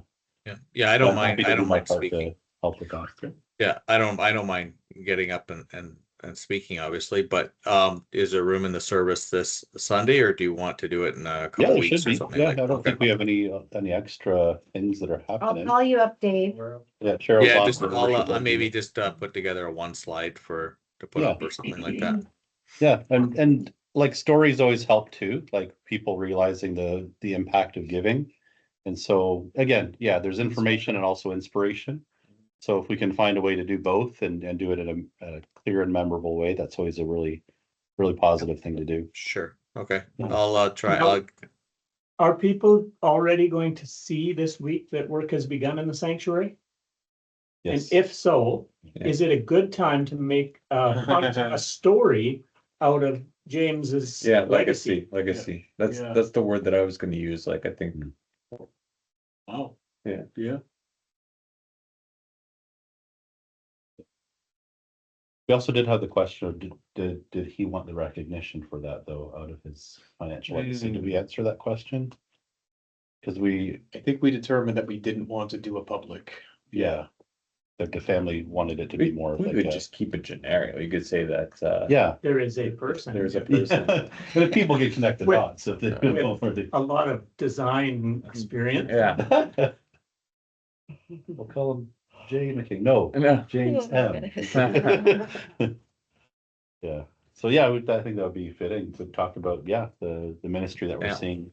A big part of it is due to giving. So, Yeah, and the other thing too is, our committee discussed too that we should be, and I know we were doing it, for a period of time and we got away from it a little bit, but praying for our givings also on a regular Yeah. basis. So, Yeah, you were doing that quarterly or something. For a little so, that was another discussion, the recommendation that whether we do it as the committee, we, somebody from our committee, regularly does it on a monthly basis or comes from the board or something like that, but just pray for our givings and that. So that was another discussion that we had during the meeting. well, yeah, maybe Pastor James and I could take a look at the service for Sunday. And Yeah. let's maybe tailor something to the Sunday service that could fit that. Yeah. And we can start working on it tomorrow. Okay, Yeah, that'd be great. sounds good. Okay, other than that, I think that's all I have. Great, wonderful. Any questions for Dave? All right, that's you, Barb. Okay, we had a very small group of us, 3. We have the job descriptions done, but we're just kind of on hold right now, kind of looking at the summer, which I said last time, that our interns could fill in gaps at this point. And then we did discuss Brenda. I mean, Pastor Steve had explained that to them at the meeting prior to that, so they kind of got an update on that as well and gave their input as to what we felt would be fair. I think they'll be very happy to know 3 months would be, because we kind of landed at 5 weeks. I see. So they'd be good. We talked more on the volunteers because part of it was with regards to Chantel definitely needs some help with any of the setups that take that are part of setting up the gym. She can't do that herself. And I think we need, although I think you see that as a casual caretaker at some point, we need to have a pool of people. And so we talked about how, I think it's gonna be part of this bigger thing, but even how do we broadcast it, whether it be, everybody always says at the start of the service, but it could be in the bulletin, it could be the email, and then the volunteer. That's about, we talked over those things and it's talked about what we need to do moving forward, because I think we've kind of not accomplished everything that we should have. I think we got kind of tied down with all the different positions, but get a better binder, get everything in place. So everybody knows what to do moving forward and we accomplish more moving forward. And then Jim actually had a conversation with Chantel, just a casual one, because she had made the comment about her being overwhelmed when she first came back and overwhelmed with different things. She says she's not. He didn't say, "Are you overwhelmed?" But just in the conversation, but just he asked her different things that, what with regards to equipment and different things like that that maybe need to be addressed. One thing she would like to do, which I think is fair, is that she would like to have an opportunity to talk with the new chair so that they get in sync with what they need to do and that they can both move forward as well. So that was good. I was kind of surprised that she didn't share with him that she was overwhelmed. But I think as we just kind of listen, we'll be better to be able to address that. But definitely she needs help in the setups for sure. Right. That's about it. Questions for Barb? Ross? Yep, How we real doing? brief. I'd like to hear. Room 5 and 6 is open now, thanks to Tom and some volunteers. That worked out really well. I think, are you excited to get into that part? I'm pretty excited about that. So that's a good thing then. The baptistry has been repaired. Now we are concerned about the ongoing water on the floor of the outreach center at the entrance and the cement repair work to be done. They haven't done anything yet? Nope. I'll bug him. Um, Said he was gonna do it ASAP. I don't know why we're getting the water every time it rains.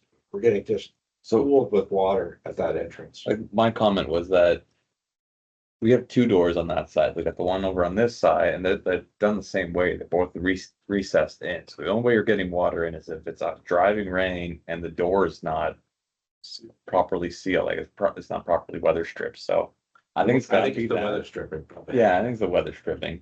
I think it's the driving rain combined with weather stripping And issues. it was those 2 incidences Yeah. where we had the driver. Yeah. Yes. Like a vortex right in that Yeah. area, isn't it? But like I said, we have the same thing over here. There's Yeah. no difference. The exact same design, just over there, set back. Well, you have an inside door here. What's that? We have 2 sets of doors. We have an inside door and the outside. Yes. At the outreach center, you got just that. It's gonna plug them. Yeah. Ceramic. Yeah, but I'm saying that like the design is the same. Yeah. Like they're both have a, what is it called? The overhang. Yeah, the overhang part of it. So it's not like you're getting directly rained on. It's gotta be a driving rain to get it in there. Okay, so I guess Yeah. question 2 is about the cement. Yeah. Is He that- said he was gonna get out ASAP, so. Yeah. See, we have different definitions of ASAP. Not gonna bug him now. It's the I'll P bug him part. tomorrow What's the- morning. Yeah. And the other thing is that you were gone, Aaron, but we were supposed to have a meeting regarding the drainage. Yeah. Your dad did some scoping and said, yeah, it's definitely It not. seems like it's blocked, like. So whether we call in a drainage company. You that gotta you get a could guy to refer, come and flush it. But it has to be addressed. Yeah. Um, They basically just run a thing through it and then it's just high pressure water and it's supposed to clean it out. I don't know how much it costs, but that's what we typically do for our sewer investigation. Something to budget for, or something, to, I guess. Yeah, but like, I was saying, like, it does, I mean, it's dry now, it's not like it's completely blocked, it's just, it's slowing the flow during peak events, right? And it's just ponding there, again, it's not getting in our building, it's not going to our neighbor's property. It's just sitting there and it's draining out slowly, so, yeah, it's an issue that needs to be resolved, but it's not gonna result in a lawsuit with our neighbors or cause damage to our building, it's just something that needs to be fixed. Well, it's a new committee. Yeah. Don't worry about that Pressing the one. baton. Yeah. One of the things that I really feel, and I've been privileged to be part of the FIT committee, when we've been able to put things in perspective and see, prioritize different things that are going on, and to have that passion that says, hey, it's great to see some changes being made. That's a real passion that I have. I love to see things updated and changed to suit our generation of updating things, whether it's a projection or whether it's just the facility itself. So, but one of the things I know that you have to address is my replacement for FIT committee is going to be the chair of, but that's up to the board to decide. How should I word this? I have a passion for updating or like changes to better. If it is up to the board, if I could remain on as a, yeah, I don't know, but it's up to the board if they would just assume, and I don't mean representing the property, as being as part of, and I don't know how the rest of the committee feels fit, but I just love to see things going ahead, quite honestly. But I can also gracefully bow out. Are you there as the property chair, or are you just there as a volunteer? No, I was, the board appointed the FIT committee, and so as property, it made sense to be in there too.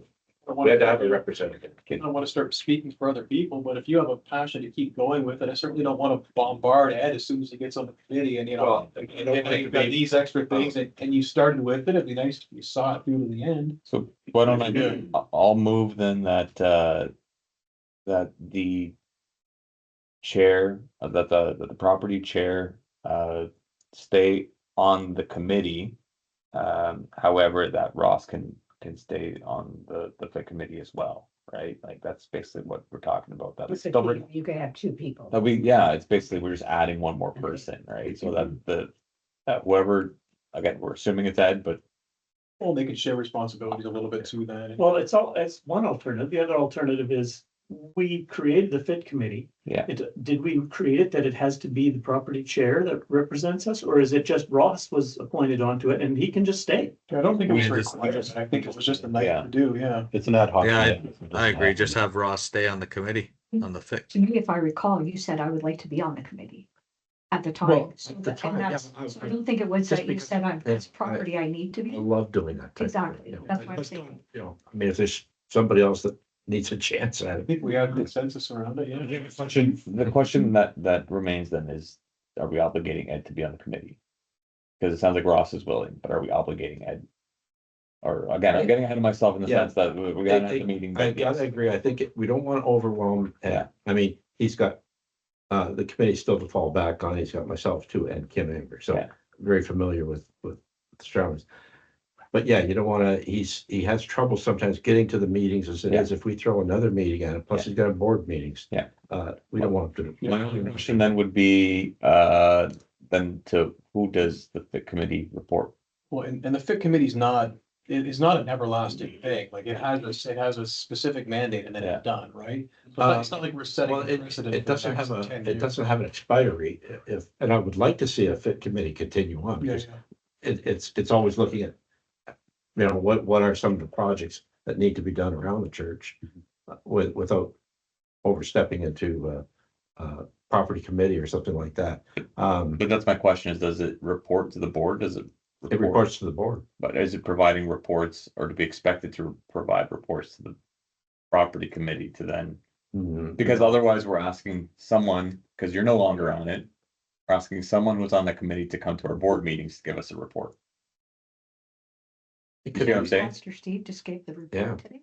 It, but I'm, yeah, essentially the fit committee, it doesn't have any deciding power. The power is with the board of directors. So whoever is the rep appointed from fit, here, I think is. Yeah. Would someone like to make a motion that Ross stay on as as the de facto representative of property until these 3 projects are done? And then, the FIC, and then the FIC committee makeup get readjusted at that point. And, I appreciate your passion for it. I'm assuming, you would likely stay on as a, just a regular FIC committee member, and then we could, can look at a new board representative at that time. Yes. Yeah, I'm fine. I'll make that motion. Also, Aaron, thanks, did you- Dave. Dave, Aaron, all in favor? Back, are there any opposed? Who seconded that? I did. Dave Oh, I made thought it. you made it. No, Dave did. Make sure that's right. Dave, I might add too that, I know you had, offered your lift. Yeah, Or the Skyjack. Yeah, right now we don't need it, I don't believe. Well, Daniel Blada was asking about connecting. Did he? Yeah, connect I with talked to Daniel? No, him. we I spoke with Daniel on Sunday. And Okay, I said, he sounded like because he was worried all that we had was just the riser one, but we've got a Skyjack with the that's what telescopic it was, with that bucket. extension, yeah. Yeah, we've got the one with the telescopic bucket, and I was looking at it today at work, and it would fit. It's fit through those doors. It One of goes the things down low. One of the and things then- we talked about too was maybe leaving the screen, the existing screen up on the ceiling. And eventually bring it down, but I'm wondering if we are gonna have a lift there, if we should at least.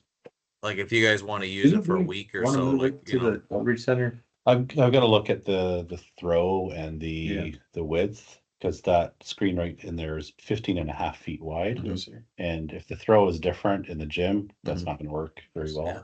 So why don't we just sell it? That's what we could do. Yeah, Sell I it. think I think we probably could, yeah. So, maybe, talk to Daniel and see if, Yeah, get a few more crew members there and. yeah. But if you wanted to borrow for a week or so, you probably could. You just have to pay to get it I can't, I don't have a method to get it over here, but Levitt or someone would pick it up and bring it over. Yeah. Or if someone's got a flatbed, those small old flatbed. Okay. Whatever, yeah. Thanks, Dave. I don't know if that's gonna do the trick. Okay, anything else from property?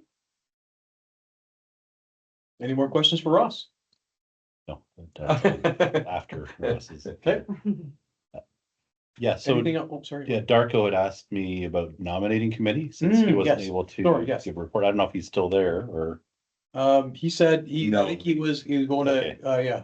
Yeah, so he asked if I would give a report on nominating committee, and perhaps even if there's any decisions that need to be made before the meeting on Sunday in terms of flow of Okay. things, we can maybe chat about that now. First of all, just want to say how thankful we are for the whole process of nominating. If you've ever been on a nominating committee, you know how exciting it can be, but also how challenging it can be to discern exactly who is the right fit in different parts of our ministry. And I'm always thankful the 3 or 4 times that I've been on the nominating committee process, how the Lord brings it all together in the right time, in the right way, with the right people. And so very thankful for Darko's leadership and Kim Amber as well. And we had Lori Beamer and Rob Adlam, Esther Blada. And am I missing somebody?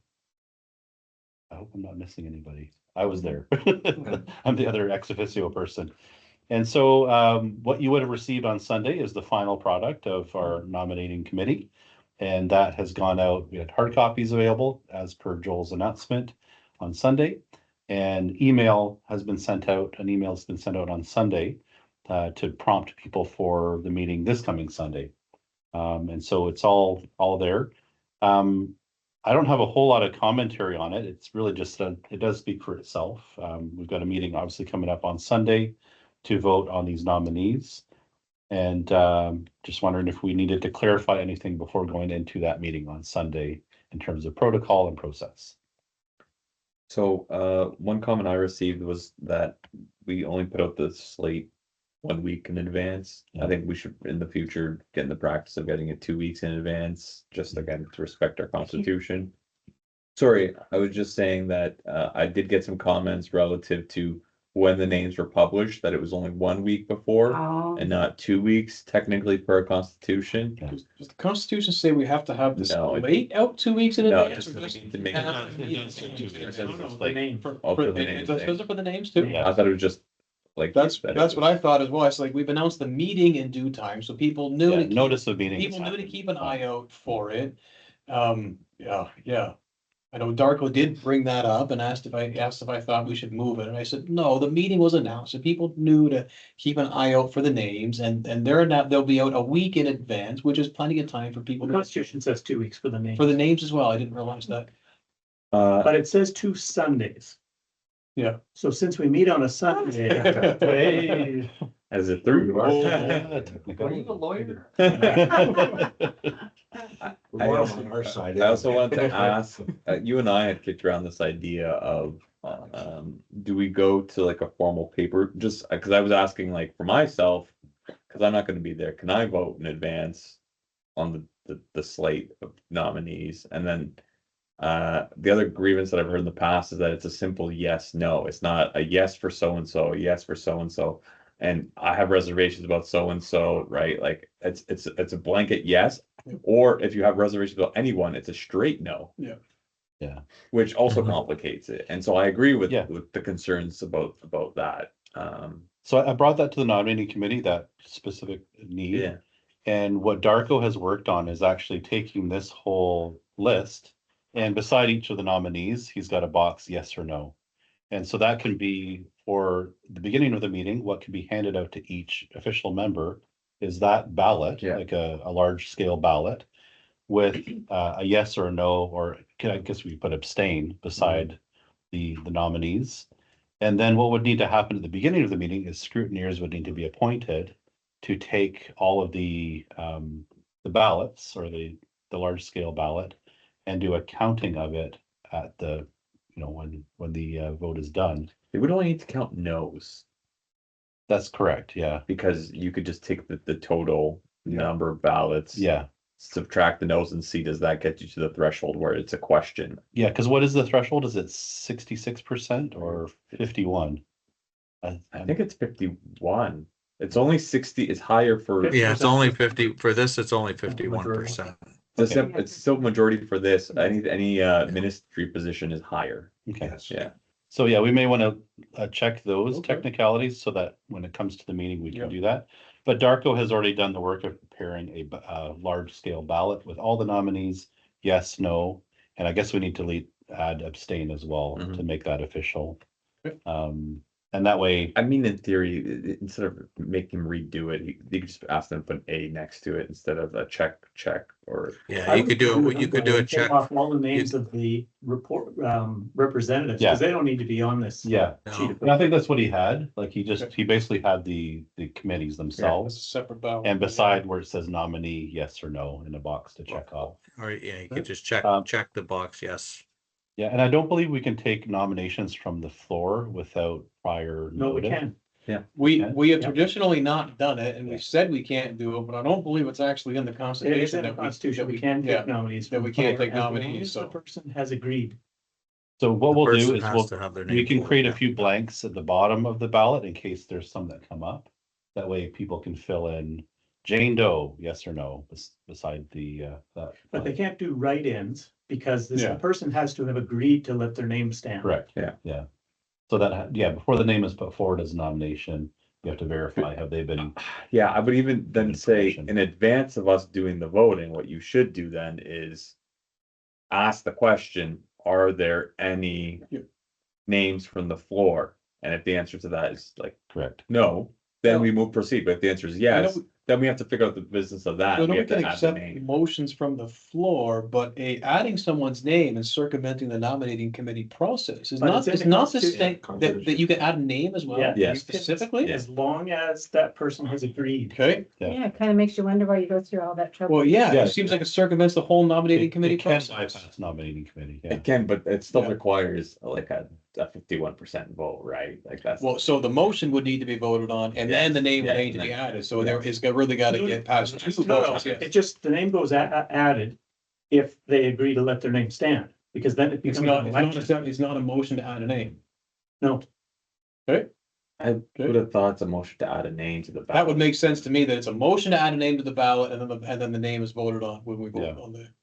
And then but a mover and a seconder, and then discussion followed by a vote. No, it just means there's an election. If you're saying if they actually stand as a nominee, then Yeah. go straight to election. Yeah, Right. in theory, yes. Or we could just treat it as a separate motion if we add, like a new like get this ballot done. Yeah. And then if there are any other Well, names no, that need to be added, do those as separate motions. But a name added would change the voting of the existing names. We couldn't vote on the ballot and then add names. Yeah. Because it's a zero-sum game, right? Like it's, like a name added would take the place of a name that's already on the ballot. True, yeah. So for adding a No, name. no, you would have an election between those two people. Oh. Runoff. Could You'd be say- for the Imagine same that. position then, When right? you say instead of yes, no, Another or 2 abstain. weeks to campaign. I'm out. Yeah. Let's settle this the old fashioned way. Do we know of any, do we, I mean, we have this discussion, I think, every year about that. Do we know of anybody that might be putting their name or be interested that didn't get asked? No, it's just about process, I think, right? Yeah. We want to make sure that we're following process. We did have an issue when, at one time, when Tim was here, Pastor Tim, somebody nominated somebody from the floor I did. I nominated and Braden to the Or nominating. you nominated Braden to the nominating committee? Nominating committee. but Yeah. I thought there was another committee too, that say, there was 5 people to, like, do we limit how many people are on a committee? And I think somebody said, well, that's only guidelines. We could add another person if we want. That was a different scenario. That was a different person. And it come into that was you actually. No, I got put on the. No, you were on the spot to be It was on the added, spot. to be added to the, Building committee? no, to the Pastor Steve's, search committee. Oh. Yes. Because of the question of the odds versus the evens. Yeah. No, I was there. But the point was, yeah, somebody nominated and the board had said, no, we want 5 people, 6 people, whatever it was. And it went to the floor and the floor said, no, we can add another person. Forget the Constitution or forget the board. And because the people make the decision. And it put me on a spot because I forget if I was chair or whatever at the time, but it was awkward. Okay, so we'll put out a call for nominations from the floor then, like we'll put out like we'll reserve a spot. And we should just ask, are there any nominations? Does the We don't- Constitution, yeah, does the that. Constitution say to do that? That you have to put a call out to the floor? Well, Robert's rule would probably say yes. Well, I would check because we haven't done that before then. It just says that a person can Can be nominated but from. we the don't floor. want to make sure, As long as we they don't make sure we're not permission. precluding, right? Like assuming that there's nothing, right? That we've given an opportunity, that's all. We're gonna just be left open because we're gonna have people opportunity to ask questions, like, do I have Well- to? I'm not sure I really wanna throw it out there, hey, does anyone wanna throw No. any names up from the floor? You're gonna get some people that kind of understand precedent, and you're gonna get some people that go, oh, well, this is open to anybody, well, yeah, sure. how Yeah, I about know. that? Yeah, I don't, me personally, I don't like that idea, but that's just me, right? I think it's simple enough that you say, are there any nominations from the floor? And if somebody says, well, I nominate John, you just say, did you ask them ahead of time if they were interested? And if they say no, then they can't do that. Yeah.